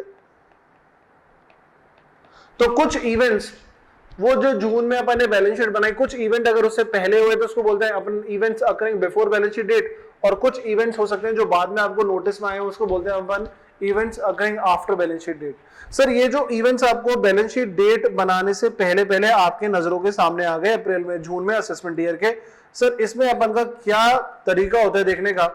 इसमें हम देखते हैं कि सर ऐसी कोई कंटीजेंसी है क्या जो अपन को मेंशन करनी चाहिए बैलेंस शीट में या बैलेंस शीट के फुटनोट में? क्या ऐसी कोई कंटीजेंसी है क्या? तो हम लोगों की क्या नॉलेज है कि कोई भी सर अगर हमको दिखता है कि ये कंटीजेंटी लायबिलिटी है जो अराइज हो सकती है, जिसकी प्रोबेबिलिटी है, तो हम उसको फुटनोट में ले लेते हैं। लाइक हमने बैंक से लोन ले रखा था और उसके इंटरेस्ट के ऊपर डिस्प्यूट चल रहा था, उसके मैं आपको एक बहुत सिंपल बात बताता हूं। मैंने बैंक से लोन ले रखा था अरबों में, ठीक है, विजय माल्या नहीं हूं मैं, लेकिन मैंने ले रखा था और उसके ऊपर मेरा करोड़ों का इंटरेस्ट जा रहा था। तो कुछ मिसअंडरस्टैंडिंग हो गई और वो मैंने अभी उसके ऊपर केस करा हुआ है बैंक के ऊपर, बैंक ने मेरे ऊपर केस करा हुआ है, आपको जैसा सही लगे वो मानो। अब ऐसा ही आइडेंटिकल केस किसी और असेसी की मैटर में भी चल रहा है, बिल्कुल आइडेंटिकल केस है। अब वो जो असेसी है वो हार गया, अब उसको बैंक को वही इंटरेस्ट देना पड़ेगा जो बैंक डिमांड कर रहा है। तो मेरा भी बिल्कुल वही केस था। अब वो केस का डिसीजन आ गया है जो कि मेरा कवर मैटर है, मुझे पक्का पता है कि मेरे साथ भी अब यही होने वाला है। तो जब मुझे आज ही पता है मेरे साथ ये होने वाला है तो आज ही मेरे लिए वो क्या बन गई? Contingent liability. तो हम लोग क्या आज तक पढ़ के आए हैं कि सर जब भी हमारी कंटीजेंट लायबिलिटी बनती है तो सर हम उसको फुटनोट में शो करते हैं। ऐसा होता नहीं है। होता कैसा है वो मैं आपको बताता हूं। बैलेंस शीट बनने से पहले पहले जो भी इवेंट्स हुए उसमें अगर आपको लगता है कि कोई कंटीजेंसी अराइज हो गई तो इस कंटीजेंसी को अपन को एक मेजरमेंट करना होता है कि सर इसके चांसेस कितने की कंटीजेंसी होगी। We need to consider the chances of contingencies. तो अगर ये कंटीजेंसी मैं कहता हूं कि 0 से 5% चांस है कि ये होगी, तो जरूरी नहीं हो ये हो, तो इसको अपन सीधे सीधे क्या करते हैं? इग्नोर्ड। इसको इग्नोर करो, तो मैंने लिख दिया इग्नोर्ड, ठीक है, मैंने तो कर दिया इग्नोर, इसलिए इग्नोर्ड लिख दिया। अगर उसके चांसेस 6% से लेके 50% तक है तो सर ये आपकी कंटीजेंट लायबिलिटी है। तो सर ये आपकी कंटीजेंट लायबिलिटी है फॉर श्योर। और अगर उसके चांसेस मोर देन 50% है तो सर ये तो अब आपको पे करना ही पड़ेगा। तो बेहतर है इसके लिए क्या बना लो? तो सर आप बना लो इसके लिए प्रोविजन। तो देखिए मैंने क्या कवर करा, ये आपका ये रहा बात। तो कंटीजेंट लायबिलिटी आपको या कंटीजेंट असेट आपको कब पता लगता है? सर ये आपको पता लगता है जब आप बैलेंस शीट बना रहे होते हैं, यानी कि साल कंप्लीट होने के बाद। सर अगर आपकी कोई कंटीजेंट लायबिलिटी है और आपको वो पेमेंट आगे फ्यूचर में करना है तो आपको पहले ये मेजरमेंट करना होता है कि क्या उसके चांसेस ज्यादा हैं। अगर उसके चांसेस 0 से 5% है तो सर आपको लोड लेने का जरूरत ही नहीं है, आप उसको क्या करो? इग्नोर। लेकिन अगर 5% से ज्यादा लेकिन 50% तक है तो वो आपकी कंटीजेंट लायबिलिटी है। हाँ, आप इसको फुटनोट में शो करोगे। लेकिन अगर उसके चांसेस 50% से भी ज्यादा है तो सर अब आप उसके लिए क्या बना लोगे? प्रोविजन बनाना शुरू कर दोगे। ये प्रोविजन बनाना चालू कर दोगे कि कल को आपको 100% या 50% से ऊपर जा रहा है, आपको कल को ये पेमेंट करना ही पड़ेगा। सर देखो जब फुटनोट पे होता है ना, ये फुटनोट पे 50% तक, ये फुटनोट पे कंटीजेंट लायबिलिटी, तो the chances of payment of this liability may occur और may not occur. But if the liability chances 50% से ज्यादा है तो चांसेस ये लग रहे हैं कि आपको पे करना पड़ेगा, तो कल को परेशानी हो जाए। आज ये अपन क्या बना लेते हैं उसके लिए, प्रोविजंस बना लेते हैं सर, ठीक है। तो मेरे हिसाब से आपको ये बात समझ में आई होगी। ये तो मैटर हुआ अगर ये इवेंट्स जो हैं वो बैलेंस शीट से पहले वाले हो, तो बैलेंस शीट के पहले वाले इवेंट्स हो, बनाने से पहले वाली। अब आते हैं सर अपन यहां पर कि कुछ इवेंट्स है, events occurring after balance sheet date, यानी कि 30 जून को अगर बैलेंस शीट बनी है तो उसके बाद कुछ इवेंट्स हुए होंगे। तो सर इसमें क्या करना पड़ेगा, इसमें ये जो है मैं यहां लेके आ रहा हूं, देखो events occurring after balance sheet date, यहां पे लिखता हूं मैं events occurring after balance sheet date, यानी कि 30 जून के बाद अगर कुछ है तो सर कोई ऐसे इवेंट है जो बाद में आए हैं, तो सर आप अपनी पहले बैलेंस शीट किसको दिखाते हो, शेयर होल्डर्स को दिखाते हो, आप अपने सारे अकाउंट्स उनको दिखाते हो कि आपके ये ऑडिटेड अकाउंट्स हैं, और शेयर होल्डर्स देखते हैं।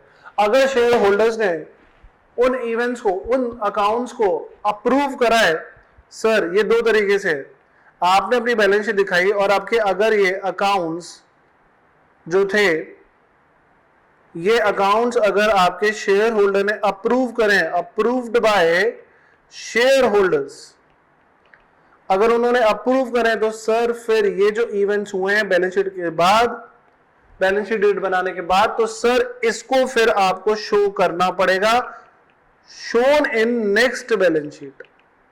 तो जो अगले साल की बैलेंस शीट होगी उसमें आपको दिखाना पड़ेगा।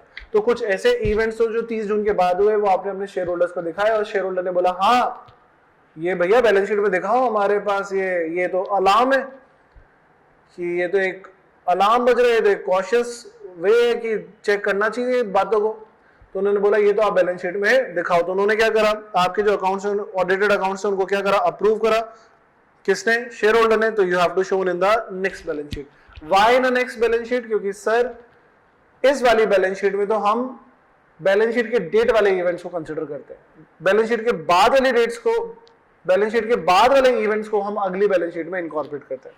हाँ, लेकिन ऐसे कोई इवेंट्स है जिनको क्या करा गया, not approved, not approved by the share holder, share holder ने बोला नहीं ऐसा कुछ नहीं है खास, तो सर मेंशन तो कराना शेयर होल्डर ने, तो it must be shown in directors report. तो किस में दिखाएंगे अपन इसको, डायरेक्टर्स रिपोर्ट में दिखाएंगे। क्लियर है। तो इतनी सी बात है ये वाले बात में, सीधी बात। पहले आपको ये देखना है कि आपकी बैलेंस शीट डेट से पहले अगर कोई इवेंट हुए हैं तो सर उन इवेंट में आपको देखो कि आपकी कंटीजेंसी है, कंटीजेंसी है तो सर आपको उसका मेजरमेंट चेक करना पड़ेगा। अगर 0 से 5% है तो इग्नोर इट, 5 से 50% है तो सर कंटीजेंट लायबिलिटी है, फुटनोट में शो होगा, लेकिन मोर देन 50% है तो सर उस कंटीजेंट लायबिलिटी के ऊपर प्रोविजन भी बनेगा। ये जो मैंने बात करी आपसे, ये जो मैंने आपसे खूबसूरत वार्तालाप करी है सर, देखो मैं आपको एक सिंपल एग्जांपल देता हूं इस वाली बात का। देखो सर कंपनी क्या करती है, कंपनी 31 मार्च को 2020 कंपनी 31 मार्च को अपना नेट प्रॉफिट कंप्यूट कर लेती है। नेट प्रॉफिट कंप्यूट करती है तो कंपनी को पता होता है कि यार अपने को डिविडेंड तो देना ही देना है। नेट प्रॉफिट आया है तो भैया शेयर होल्डर का दिमाग चल रहा है कि उनको डिविडेंड चाहिए। अब ये जो पूरे साल भर में 1 अप्रैल 19 से लेके 31 मार्च 30 तक इन्होंने क्या करा, प्रॉफिट कमाया, इस प्रॉफिट के ऊपर अब इनको डिविडेंड देना पड़ेगा। तो इस साल का जो प्रॉफिट होगा उसका डिविडेंड कब जाता है, वो अगले साल जाता है। अब जो अगले साल है विच इज 1/4/20 से लेके 31 मार्च 21, ये जो आपका अगला साल है इसके मिड में सितंबर में आप क्या करते हो, डिविडेंड डिक्लेयर करते हो ना। और जब आप ये डिविडेंड डिक्लेयर करते हो कि हम आपको दे रहे हैं, तो वैसे भी डायरेक्टर्स को पता होता है कि यार ये डिविडेंड एक बार देना पड़ेगा, तो अपन इसको यू टर्न नहीं ले सकते। उनके पास वैसे ही होता है कि most of the shareholder, almost all the shareholders are expecting कि ये हमको देना पड़ा है, तो हमारे ऊपर तो आज ही लायबिलिटी कि हमको डिविडेंड देना है। तो ये नेट प्रॉफिट हमने कमाया तो हमको डिविडेंड देना पड़ेगा। तो आपने देखा होगा ना, वो बनाते ना प्रोविजन फॉर डिविडेंड, कि आपके प्रोविजंस बना के रखते हैं कि आपको पेमेंट करेंगे, बनाते। अब ये देखो क्यों, क्योंकि 50% से ज्यादा चांसेस होता है कि उनको ये पेमेंट करना है। कभी हमने ध्यान नहीं दिया ये कि डिविडेंड का प्रोविजन क्यों बनता है, क्योंकि ये कंटीजेंट लायबिलिटी है। सर कंटीजेंट लायबिलिटी का पहले तो आपने कभी प्रोविजन नहीं देखा था, इसका प्रोविजन देखा है, यानी कि मेजरमेंट होता है। मेजरमेंट होता है जो कंटीजेंट लायबिलिटी 50% तक की होती है उसको खाली फुटनोट में लिख देते हैं, एक अलार्म दिखाने के लिए कि ये कभी भी पेमेंट करना पड़ सकता है। लेकिन जिसकी चांसेस ही 50% से ज्यादा हो जाते हैं उसके लिए हमको क्या बनाना पड़ता है, प्रोविजन, लाइक डिविडेंड। डन। अच्छा, अगर कोई इवेंट आपके बैलेंस शीट बनाने के बाद अगर होते हैं तो सर उनको देखते हैं, वो इवेंट्स हम शेयर होल्डर्स के सामने रखते हैं, अकाउंट्स उनके सामने रखते हैं, कंपनी के जो अकाउंट्स हमने ऑडिट कर लिए होते हैं, और सर ये ऑडिटेड अकाउंट्स वो देखने के बाद वो इवेंट्स को कंसिडर करते हैं, और अगर वो इवेंट्स को अप्रूव कर देते हैं शेयर होल्डर तो सर उसको नेक्स्ट ईयर की बैलेंस शीट में अपन दिखाते हैं। अगर वो नॉट अप्रूव करते हैं तो सर, कौन नॉट अप्रूव करते हैं, शेयर होल्डर, तो सर उसको इस साल की डायरेक्टर्स रिपोर्ट में प्रेजेंट किया जाता है। तो आई होप आपको ये बात समझ में आई हो।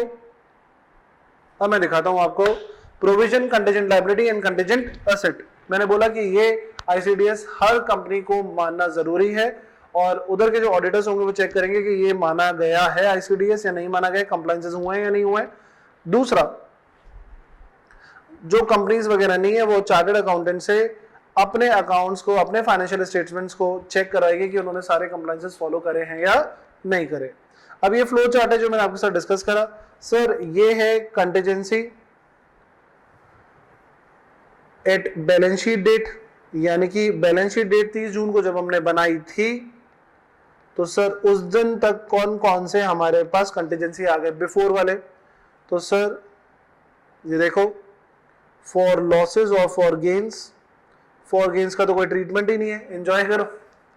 लॉसेस का अगर very low chance of occurrence है, यानी कि 0 से 5% तक का है, तो कोई ट्रीटमेंट नहीं करना है, आपको क्या करना है, इग्नोर मारना है। मॉडरेट चांस ऑफ अकरेंस है, यानी कि 5 से 50% तक का है, तो रिपोर्टेड एज कंटीजेंट लायबिलिटी। और हाई चांस ऑफ अकरेंस है, यानी कि अबव 50% है, तो make provision for the same. तो मेरे को लगता है कि सर आपको ये बात समझ में आया, ठीक है।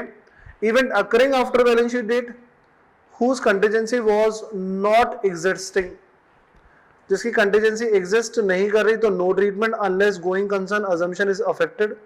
और कंटीजेंसी अगर एग्जिस्ट करती है तो treatment of contingency is not required, treatment of even as provision is required. तो सर बैलेंस शीट डेट के बाद क्या प्रोविजन बनाते हैं वो मैंने आपको बताया। या तो अपन शेयर होल्डर से अप्रूव करवा लेते हैं, या शेयर होल्डर अगर उसको अप्रूव नहीं करते हैं तो या तो वो डायरेक्टर्स रिपोर्ट में आएगा या वो नेक्स्ट ईयर की बैलेंस शीट में आएगा, ठीक है सर। तो ये सारी बातें थी हमारी आईसीडीएस 10 में provision, contingent liability and contingent asset में। आई होप आपको ये वाला भी बात समझ में, ये वाला भी आईसीडीएस समझ में आ रहा होगा। तो अभी तक अपन 8 आईसीडीएस देख चुके हैं, देखिए जी। अब वापस से जो आईसीडीएस अपन कर चुके हैं वो ब्लू लाइंस में आ चुके हैं, और जो अभी पेंडिंग है वो अभी भी पिंक लाइन शो कर रही है अपने को। बस अब 2 आईसीडीएस और बचे हैं अपने। ये अभी शाम को जब अपन ने क्लास शुरू करी है तो इसमें अपन ने देखिए कौन कौन से आईसीडीएस कवर करे हैं। आप बताइए मुझे कौन कौन से करे। अभी अपन ने आईसीडीएस 10 करा, कंटीजेंट एसेट अभी करा जस्ट। उससे पहले अभी अपन ने टेंजिबल फिक्स्ड एसेट करे और वैल्यूएशन एंड इन्वेंट्री करी। तो हमने आईसीडीएस 2, आईसीडीएस 5 और आईसीडीएस 10 अभी कवर करें। अब मैं जो नेक्स्ट कवर करने वाला हूं वो कर रहा हूं मैं आईसीडीएस 6 पहले, that is effect of change in foreign exchange rate. पहले अपन ये कवर करते हैं और एंड में सबसे पहला आईसीडीएस 1 कवर कर लेंगे, और इसी के साथ अपने सारे आईसीडीएस कवर हो जाएंगे। तो चलिए बाकी की जो पिंक लाइन रह गई हैं, 2 आईसीडीएस रह गए, उनको भी ब्लू में कन्वर्ट कर देते हैं। अब ये देखिए effect of change in foreign exchange rate, क्या इफेक्ट पड़ता है आपकी इनकम कंप्यूटेशन पे। उसके लिए मैंने एक टेबल आपको समराइज करने के लिए ये टेबल बनाई है बहुत अच्छे तरीके से। पर ये टेबल भी मैं आपको तब ज्यादा अच्छे से समझा पाऊंगा जब मैं एक बार आपके साथ प्रैक्टिकल हो जाऊं, मैं आपको थोड़ा सा समझा पाऊं अपनी स्टाइल में कि सर ये है क्या चीज। पहले एक बार हेडिंग पढ़ते हैं, व्हाट इज आईसीडीएस 6। आईसीडीएस 6 क्या बोल रहे हैं सर, वो कह रहे हैं effect of changes in foreign exchange rate. Effect of changes in foreign exchange rate, अगर फॉरेन एक्सचेंज रेट में चेंजेस हो जाए तो आपकी इनकम के ऊपर क्या असर पड़ेगा।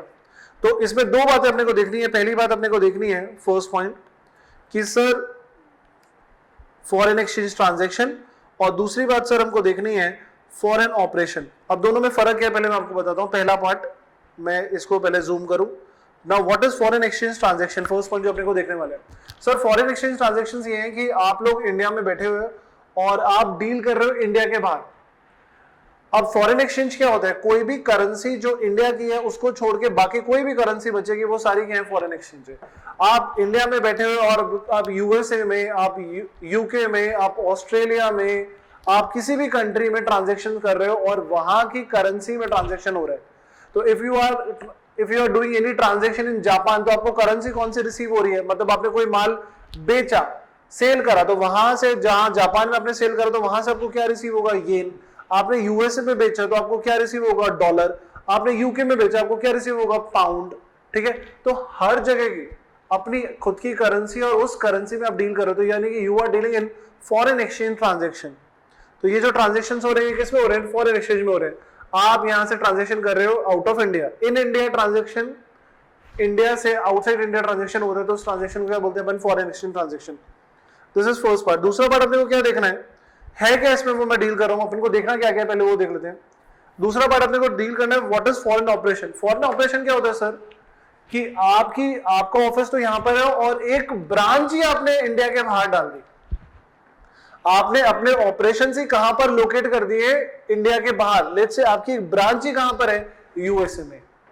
तो आप यूएसए में बैठे बैठे ऑपरेशंस कर रहे हो और वो जो ऑपरेशंस आप यूएसए में कर रहे हो वहां पे जो आपकी इनकम हो रही है तो वो अपने को इनकम कंसिडर करनी है।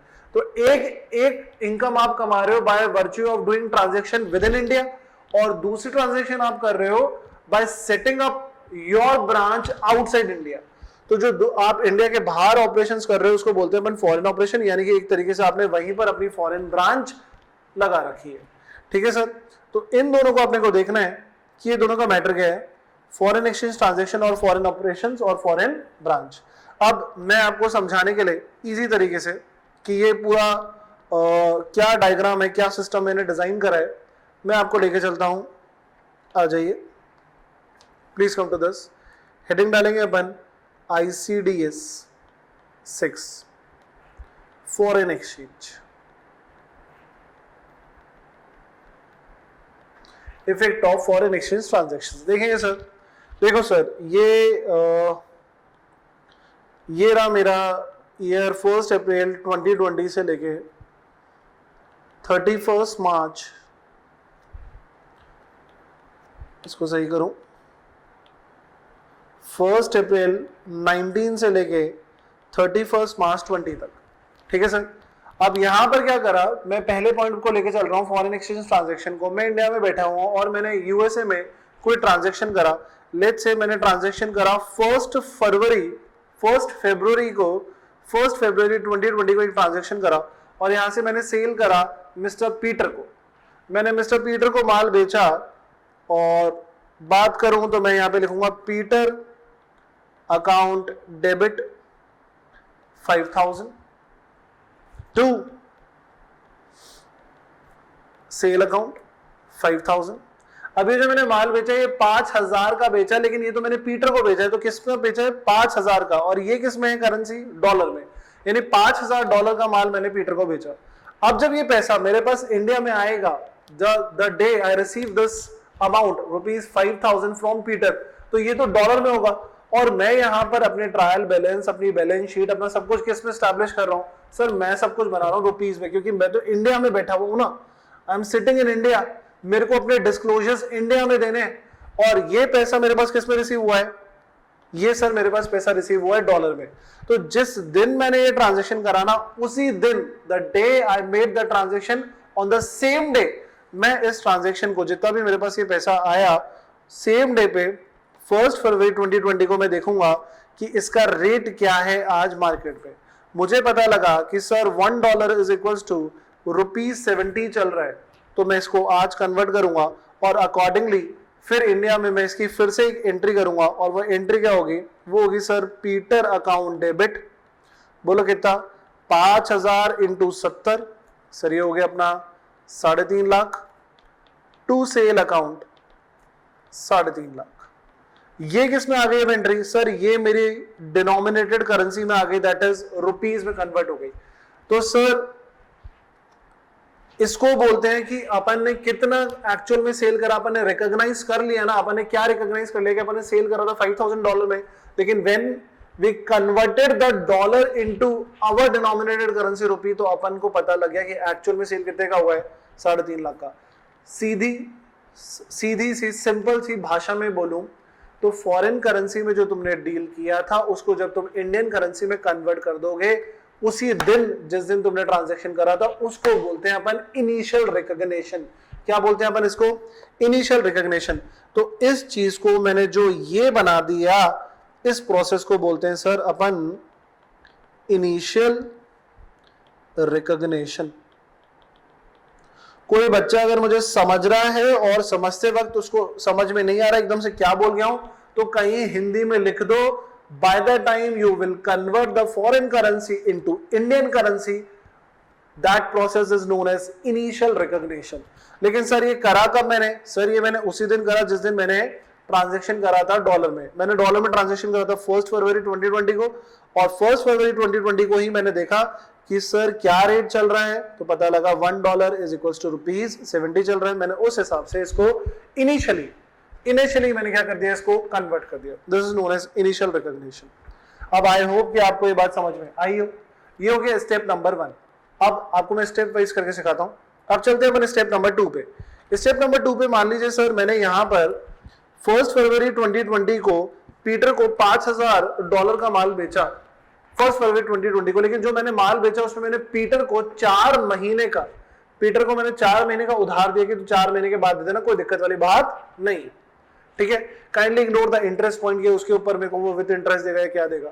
मैंने उसको 4 महीने का उधार दिया, मैंने कहा 4 महीने बाद दे देना। आज 1 फरवरी है तो 4 महीने कंप्लीट होते हैं सर फरवरी, मार्च, अप्रैल, मई, यानी कि 31 मई को आप मुझे क्या कर देना, पेमेंट कर देना। आज सर ये मैं आपको 1 फरवरी को भेज रहा हूं, तो सर फेब ये हो गया आपका मार्च, सर अप्रैल और मई में पेमेंट कर देना। अब सर अगर ये मई में पेमेंट करेगा, मई 2020 में, तो देखा आपने फाइनेंशियल ईयर बदल गया।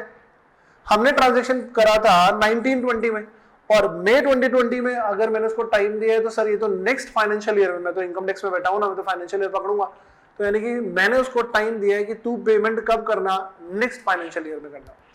तो अगर आपका फाइनेंशियल ईयर बदल जाता है इस दौरान, तो उसमें आपको क्या करना पड़ेगा सर? उसमें आपको देखना पड़ेगा कि अगर आपका फाइनेंशियल ईयर चेंज हो गया तो सर आपको निकालना पड़ेगा FCMI। क्या निकालना पड़ेगा? FCMI। सर ये FCMI क्या होता है, मैं यहां पर अभी आपको जब नोट्स लिखाऊंगा तो उसमें आराम से बताऊंगा। सर FCMI निकालना पड़ेगा आपको देखना पड़ेगा कि ये फॉरेन करेंसी मोनेटाइजेशन आइटम्स में आता है या नहीं आता है। अगर वो फॉरेन करेंसी मोनेटाइजेशन में आइटम्स में आता है तो क्या, पहले हम देखते हैं व्हाट इज FCMI। सर हम देखेंगे, आराम से समझना, अगर मैंने उसको ज्यादा टाइम दिया है और वो मेरे फाइनेंशियल ईयर को क्रॉस कर गया है, तो अब मुझे देखना पड़ेगा कि जो पीटर है वो FCMI में आता है या नहीं आता है। FCMI क्या है sir? Foreign currency monetisation items. इसमें क्या देखते हैं सर? और देख भी लेंगे तो क्या उखाड़ लेंगे सर, बता रहा हूं। पहले आप देखो कि वो FCMI में आता है या नहीं आता है।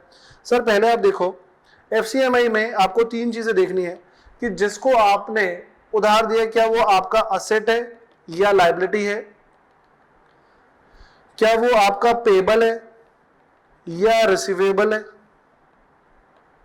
और तीसरी चीज, अगर वो आपका पेबल है और या फिर वो आपका रिसीवेबल है तो क्या वो इन फॉरेन करेंसी है। तो अब हम देखेंगे, अब आप मुझे बताइए कि क्या पीटर मेरा असेट है या लायबिलिटी है। सर उसको मुझे पैसा देना है, वो मेरा डेटर है, वो मेरा असेट है। सर वो मेरा रिसीवेबल है और सर वो मुझे पैसा देगा फॉरेन करेंसी में, तो यानी कि वो मेरा FCMI है। यानी जो पीटर है जिसको मैंने उधार दिया है वो मेरा FCMI है, क्योंकि वो तीनों कंडीशन पूरी करता है। वो मेरा असेट भी है, he is my debtor, sir उससे मेरे को पैसा भी रिसीवेबल होने वाला है और वो भी किस में होने वाला है, फॉरेन करेंसी में होने वाला है। तो सर अगर साल एंड में 31 मार्च को कोई आपका अमाउंट पेंडिंग है और वो आपका FCMI निकल के आ जाता है, यानी कि तीनों कंडीशंस पूरी कर देता है, तो सर हम फिर से उसका रिकॉग्निशन करेंगे। सर आप इनिशियल रिकॉग्निशन तो कर चुके हो ना, ये वाला, ये देखो सर, ये आप इनिशियल रिकॉग्निशन कर चुके हो। हाँ सर हम कर चुके हैं, क्योंकि ये with in the financial year transaction complete हो गया था। लेकिन अगर कोई ट्रांजेक्शन पेंडिंग रह जाता है और साल कंप्लीट हो जाता है तो वी नीड टू कंप्यूट एफसीएमआई। एफसीएमआई निकल गया तो हम जो भी एफसीएमआई निकल गया उसके ऊपर हम फिर से क्या करते हैं, उसके ऊपर फिर से हम रिकॉग्निशन करते हैं, इसको बोलते हैं सब्सिक्वेंट रिकॉग्निशन। सर ये क्या चीज है? सर इसमें देखो क्या करना होता है। अब हमने उसको 1 फरवरी को जब माल बेचा था, ट्रांजैक्शन हुआ था, तो उस दिन रेट था $1 इज इक्वल टू ₹70, पर अब वो पेमेंट करेगा हमको मई में जाके। तो सर हम इनिशियली तो रिकॉग्नाइज कर चुके थे कि जो डॉलर में कन्वर्ट करने के बाद की एक्चुअल में सेल हुई है 3.5 लाख की। अब हम क्या करेंगे, साल के एंड में देखेंगे कि क्या रेट है, यानी कि 31 मार्च को क्लोजिंग रेट क्या है। इसको क्या बोलते हैं अपन, सेम डे पे जो रेट होती है इस रेट को क्या बोलते हैं अपन, इसको बोलते हैं अपन स्पॉट रेट। अब हम साल खत्म होने तक हमको पेमेंट नहीं रिसीव हुआ है, उधार चल रही है, तो उधार चल रही है तो हमने देखा ठीक है सर 31 मार्च को हम देख लेते हैं कि उसकी क्लोजिंग रेट क्या है। क्लोजिंग रेट हमने पता करी तो क्लोजिंग रेट पता रखी कि भैया $1 इज इक्वल्स टू ₹75 हो चुका है अब 31 मार्च को। तो सर हम इसको फिर से सब्सिक्वेंट रिकॉग्नाइज करेंगे और अब एंट्री होगी Peter account debit to sale account, और यहां पर क्या फिगर लिया जाएगा सर, यहां फिगर लेंगे हम $5000 इंटू, अब $1 है ₹75 का, तो सर ये हो गया आपका 3,75,000 क्लोजिंग डेट पे। तो सर क्लोजिंग डेट पे जिस टाइम पे आपका P&L बनता है उसके बाद से आपकी बैलेंस शीट बनती है, तो सर इस दिन हमने इसको फिर से क्या करा, सब्सिक्वेंट रिकॉग्नाइज करा। इनिशियली हम मान रहे थे कि हमारी सेल कितनी थी सर, 3.5 लाख रुपए की थी, लेकिन अगर वो ट्रांजैक्शन उसी फाइनेंशियल ईयर में कंप्लीट नहीं हुआ तो क्लोजिंग डेट पे हमने उसको फिर से रिकॉग्नाइज करा और उस दिन उसका रेट निकल के आ रहा है 3,75,000। तो यानी कि आपकी इनकम में बढ़ोतरी हुई या नहीं हुई, आपकी इनकम में बढ़ोतरी हुई। आप पहले शो करके बैठे थे 3,75,000, अब आपको डिस्क्लोज करना पड़ेगा कि सर आपके 75,000 अब फिर से बढ़ गए, क्योंकि पहले जो आपने रेट पकड़ा था सर वो सेम डे का रेट था जिसको हम बोलते हैं स्पॉट रेट। अब आपने 31 तारीख को फिर से रेट पकड़ना पड़ेगा, और वो कौन सा रेट कहलाता है सर, ये कौन सा रेट है सर, ये कहलाता है क्लोजिंग रेट। क्लोजिंग रेट इसलिए बोल रहा हूं, ये आपने फॉरेक्स चैप्टर में कभी नहीं पढ़ोगे, पर मैं क्लोजिंग रेट इसको बोल रहा हूं क्योंकि ये 31 मार्च का रेट, क्लोजिंग रेट हमको रिकॉग्नाइज करने के लिए रेट पकड़ना पड़ता है।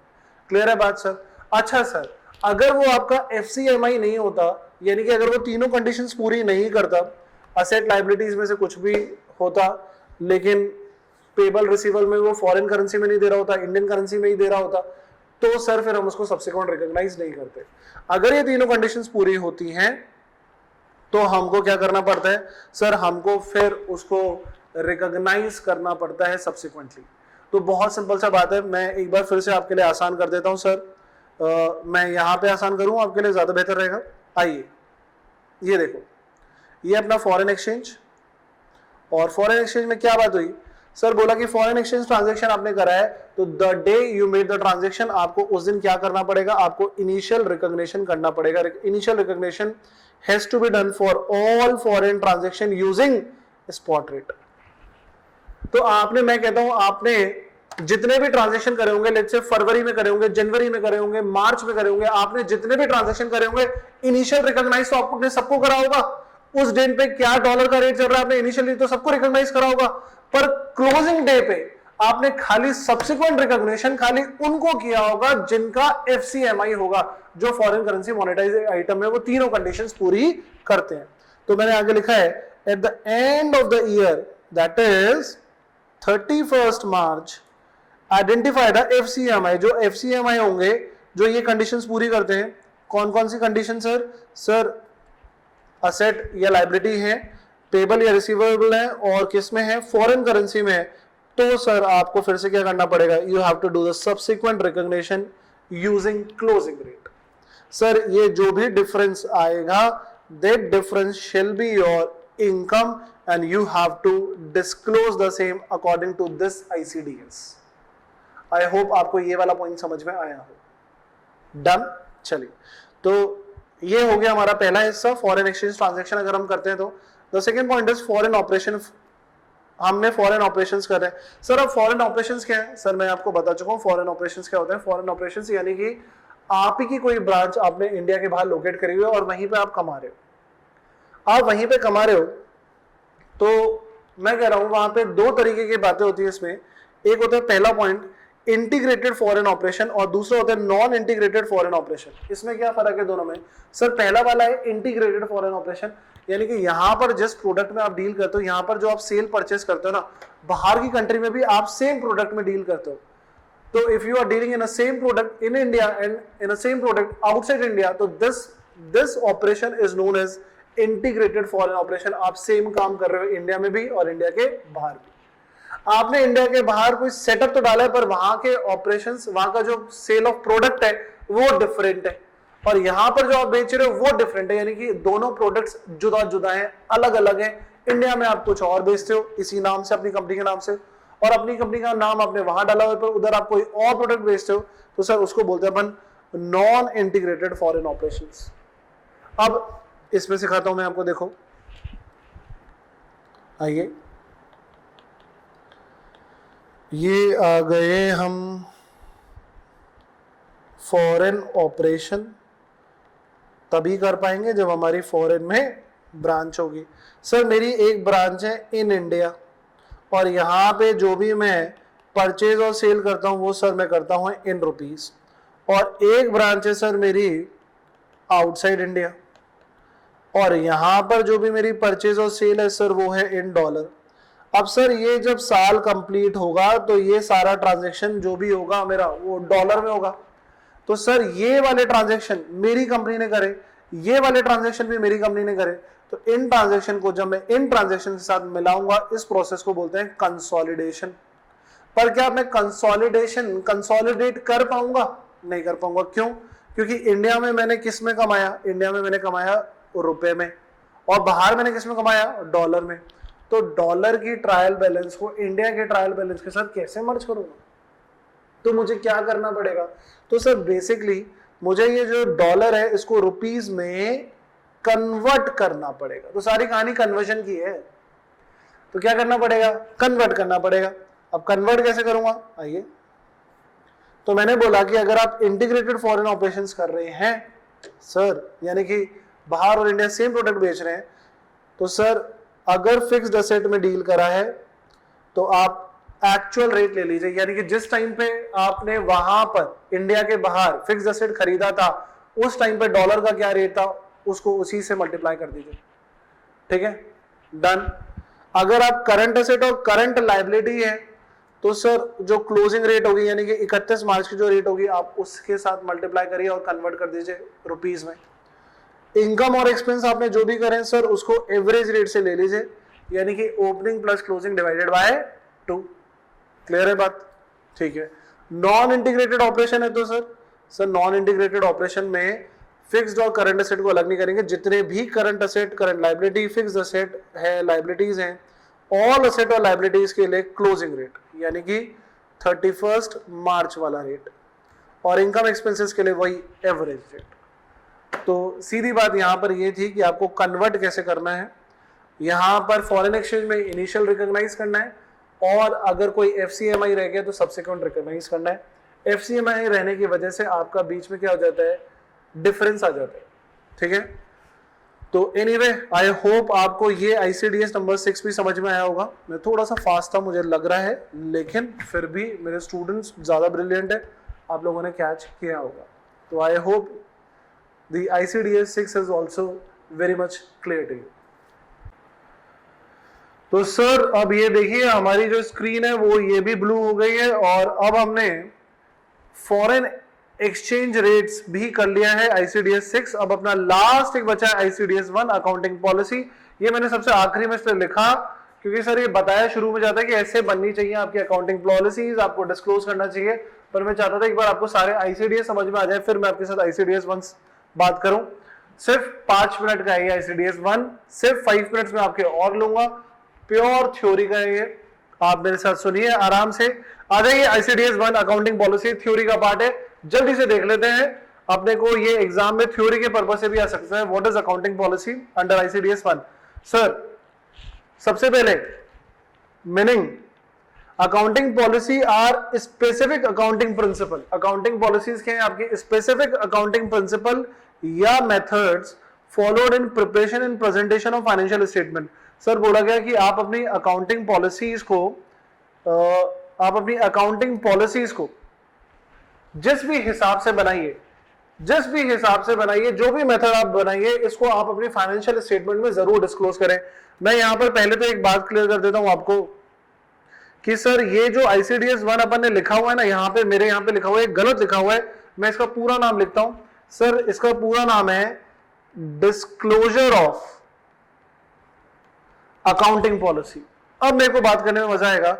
सर हम आपसे ये कह रहे हैं कि आप कोई भी ऑर्गेनाइजेशन, आप जो भी अपनी अकाउंटिंग पॉलिसी बना रहे हो किसी भी बात पे, सर अकाउंटिंग पॉलिसी क्या बना रहे हो? मैं आपको थोड़ा बहुत एग्जांपल देता हूं। लेट्स से बहुत बड़ी बड़ी कंपनीज है जिनके पास 10-10, 20-20 हजार रुपए, 10-10, 20-20 हजार प्लांट एंड मशीनरीज है, बहुत प्लांट एंड मशीनरी है। अब इतनी सारी प्लांट एंड मशीनरी है, उन सबके ऊपर काम करना है, इतने सारे ब्लॉक्स बना रखे हैं, सबके ऊपर डिप्रिसिएशन लगा रहा है। तो उन्होंने बोला कि सुनो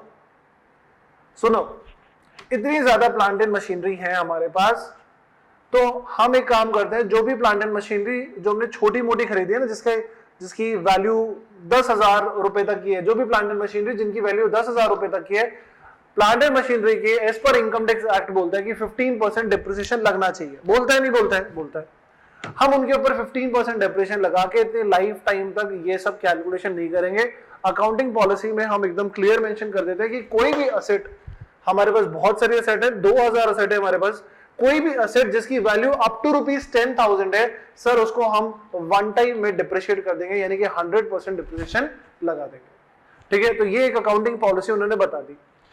क्या क्या हो सकती है? दूसरा, सर उन्होंने बोला, देखो मैं यहां पर बात कर रहा हूं एग्जांपल ऑफ अकाउंटिंग पॉलिसी में, depreciation policy, stock valuation policy. Sir उन्होंने बोला कि आप, सर ने सिखाया था, अभी विशाल सोमाई सर ने सिखाया था कि एक वैल्यूएशन इन्वेंट्री कैसे करते हैं, इन्वेंट्री का वैल्यूएशन कैसे करते हैं।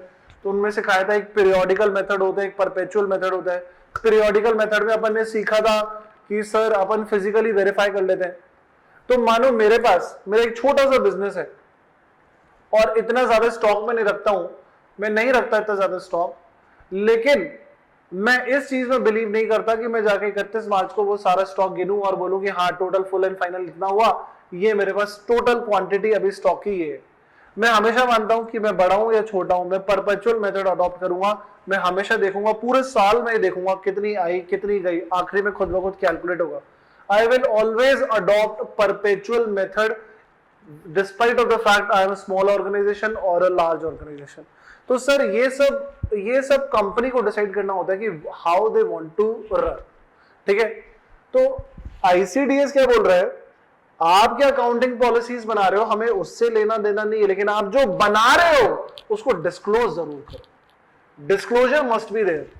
तो डिस्क्लोजर ऑफ अकाउंटिंग पॉलिसी, तो बोला accounting policy are specific accounting principle and method followed in preparation and presentation of financial statement.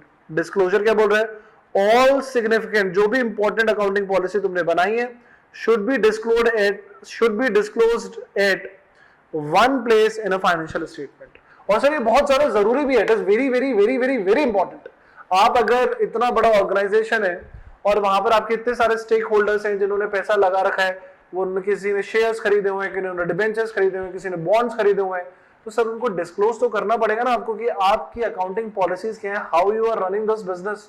Actually they are the investors, they have a faith on you कि आप क्या कर रहे हो, तो आपको उनके साथ ट्रांसपेरेंट रहना पड़ेगा ना, ट्रांसपेरेंट रहना पड़ेगा। तभी तो अभी ये 13-14 अगस्त को प्रधानमंत्री नरेंद्र मोदी जी ने ट्रांसपेरेंट टैक्सेशन लॉन्च करा कि भैया आपकी जो भी पॉलिसीज हैं वो एकदम, अभी ये 13-14 अगस्त 2020 में प्रधानमंत्री जी ने ट्रांसपेरेंट टैक्सेशन लॉन्च करा और उसमें उन्होंने क्लियर बोला कि भैया जो भी पॉलिसीज है आपको हम नमन करते हैं, आप ईमानदार है, प्लीज उनको क्लियरली डिस्क्लोज कीजिए। जिन लोगों ने पैसा लगा रखा है उनका आपके ऊपर विश्वास आना चाहिए। ये ट्रांसपेरेंसी ही हम लोगों को आगे बढ़ाएगी।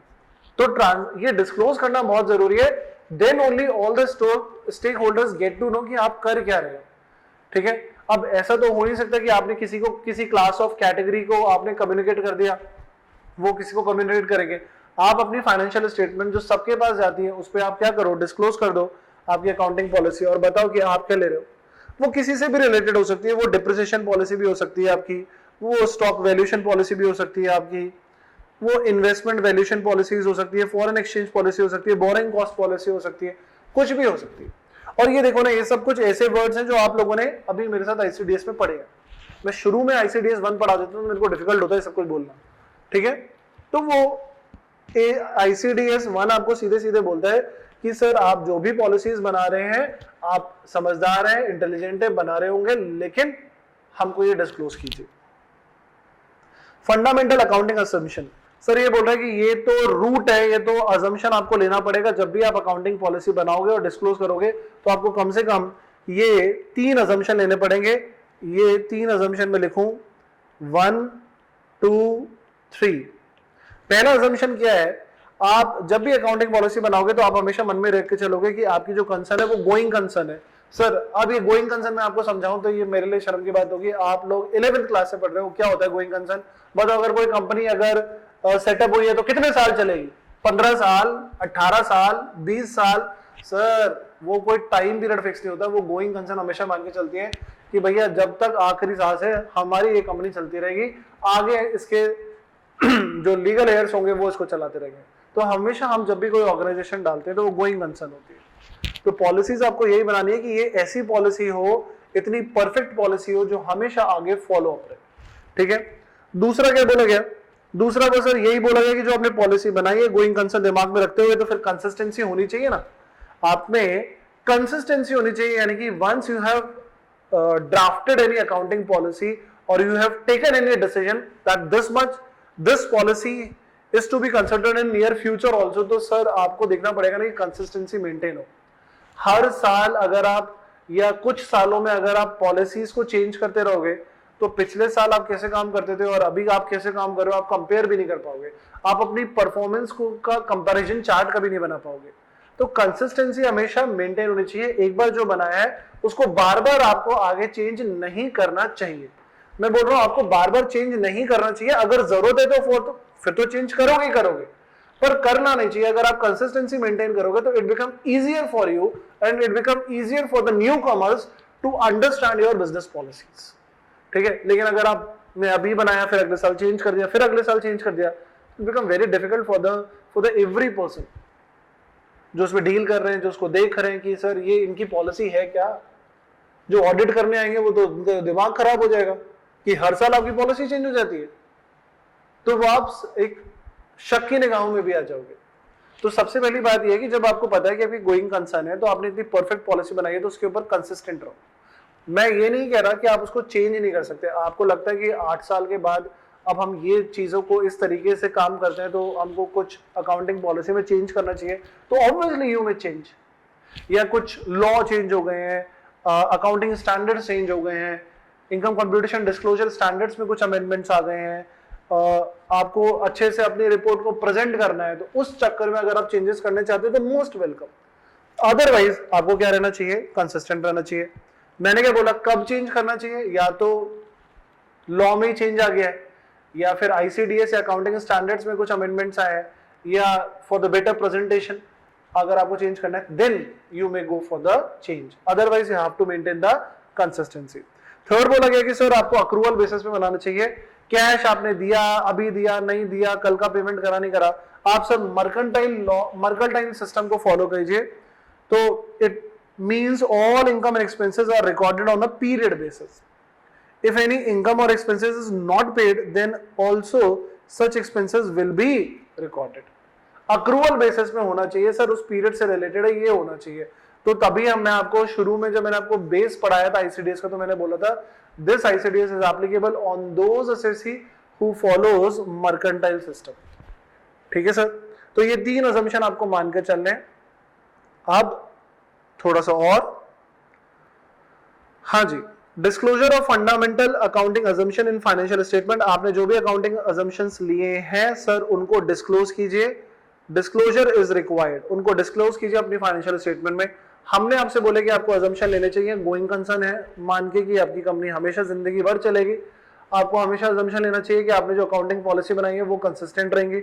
आपको हमेशा अक्रूवल बेसिस पे, आपने और कुछ भी असम्पशन लिए तो kindly mention them in financial statement so that everybody get to know this you must be transparent. Done. अभी कह रहे हैं कि सर ये जो अकाउंटिंग पॉलिसी है कैसे सिलेक्ट करें।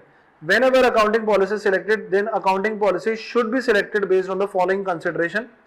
अब यहां पे ये दो कंसिडरेशन है और ये आपका AS1 कंप्लीट, पर मैं इसमें थोड़ा सा समय लूंगा। बोल रहे हैं कि ये दो कंसिडरेशन, एक प्राइमरी कंसिडरेशन, एक सेकेंडरी कंसिडरेशन। प्राइमरी कंसिडरेशन तो सीधी सी एक बात बोल रहे हैं, all policy which make financial statement true and fair should be followed. आपने जो कुछ लिखा है वो सत्य प्रमाण होना चाहिए, आपने जो कुछ बताया है वो उसमें कोई भी झूठ नहीं है, कोई भी छल नहीं है। आप जो कुछ बता रहे हो आपका प्राइमरी कंसिडरेशन होना चाहिए कि whether it is for beneficial of the company और नॉट। आपको एकदम सही बात सामने रखनी चाहिए, ये आपका प्राइमरी कंसिडरेशन होना चाहिए। आप सच अगर बोलोगे उसमें आपको लॉस भी हो रहा है तो sir it will be cope up in near future, लेकिन झूठ में आप लंबे टाइम तक इसको आगे नहीं बढ़ा पाओगे। तो सीधा भैया कि ऑल पॉलिसीज जो आप बना रहे हो, जो आप फाइनेंशियल स्टेटमेंट में ले रहे हो, वो ट्रू एंड फेयर होनी चाहिए एकदम। True and fair means reporting of transaction should be based on actual transaction. Sir आपने क्या करा है, एक्चुअल ट्रांजैक्शन पूरे साल भर में क्या क्या हुए हैं, you must incorporate them. Sir आप कुछ भी बोगस ट्रांजैक्शन या सस्पेंस अकाउंट बना बना के अलग अलग तरीके से चीजों को मैच करने की कोशिश मत कीजिए। Done. Next is secondary consideration. If any policy is selected based on secondary consideration then following aspect should be considered. अब यहां पर आपसे सिर्फ एक बात बोली गई कि ट्रू एंड फेयर रहिए, और यहां पे आपसे तीन बातें बोली गई है सेकेंडरी कंसिडरेशन में। You must B prudent. Sir आप अजम्पशन में क्या लीजिए सर, प्रूडेंस लीजिए। प्रूडेंस ही तो एक ऐसा चीज है जिसने लॉ को इतना स्ट्रॉन्ग बनाया है।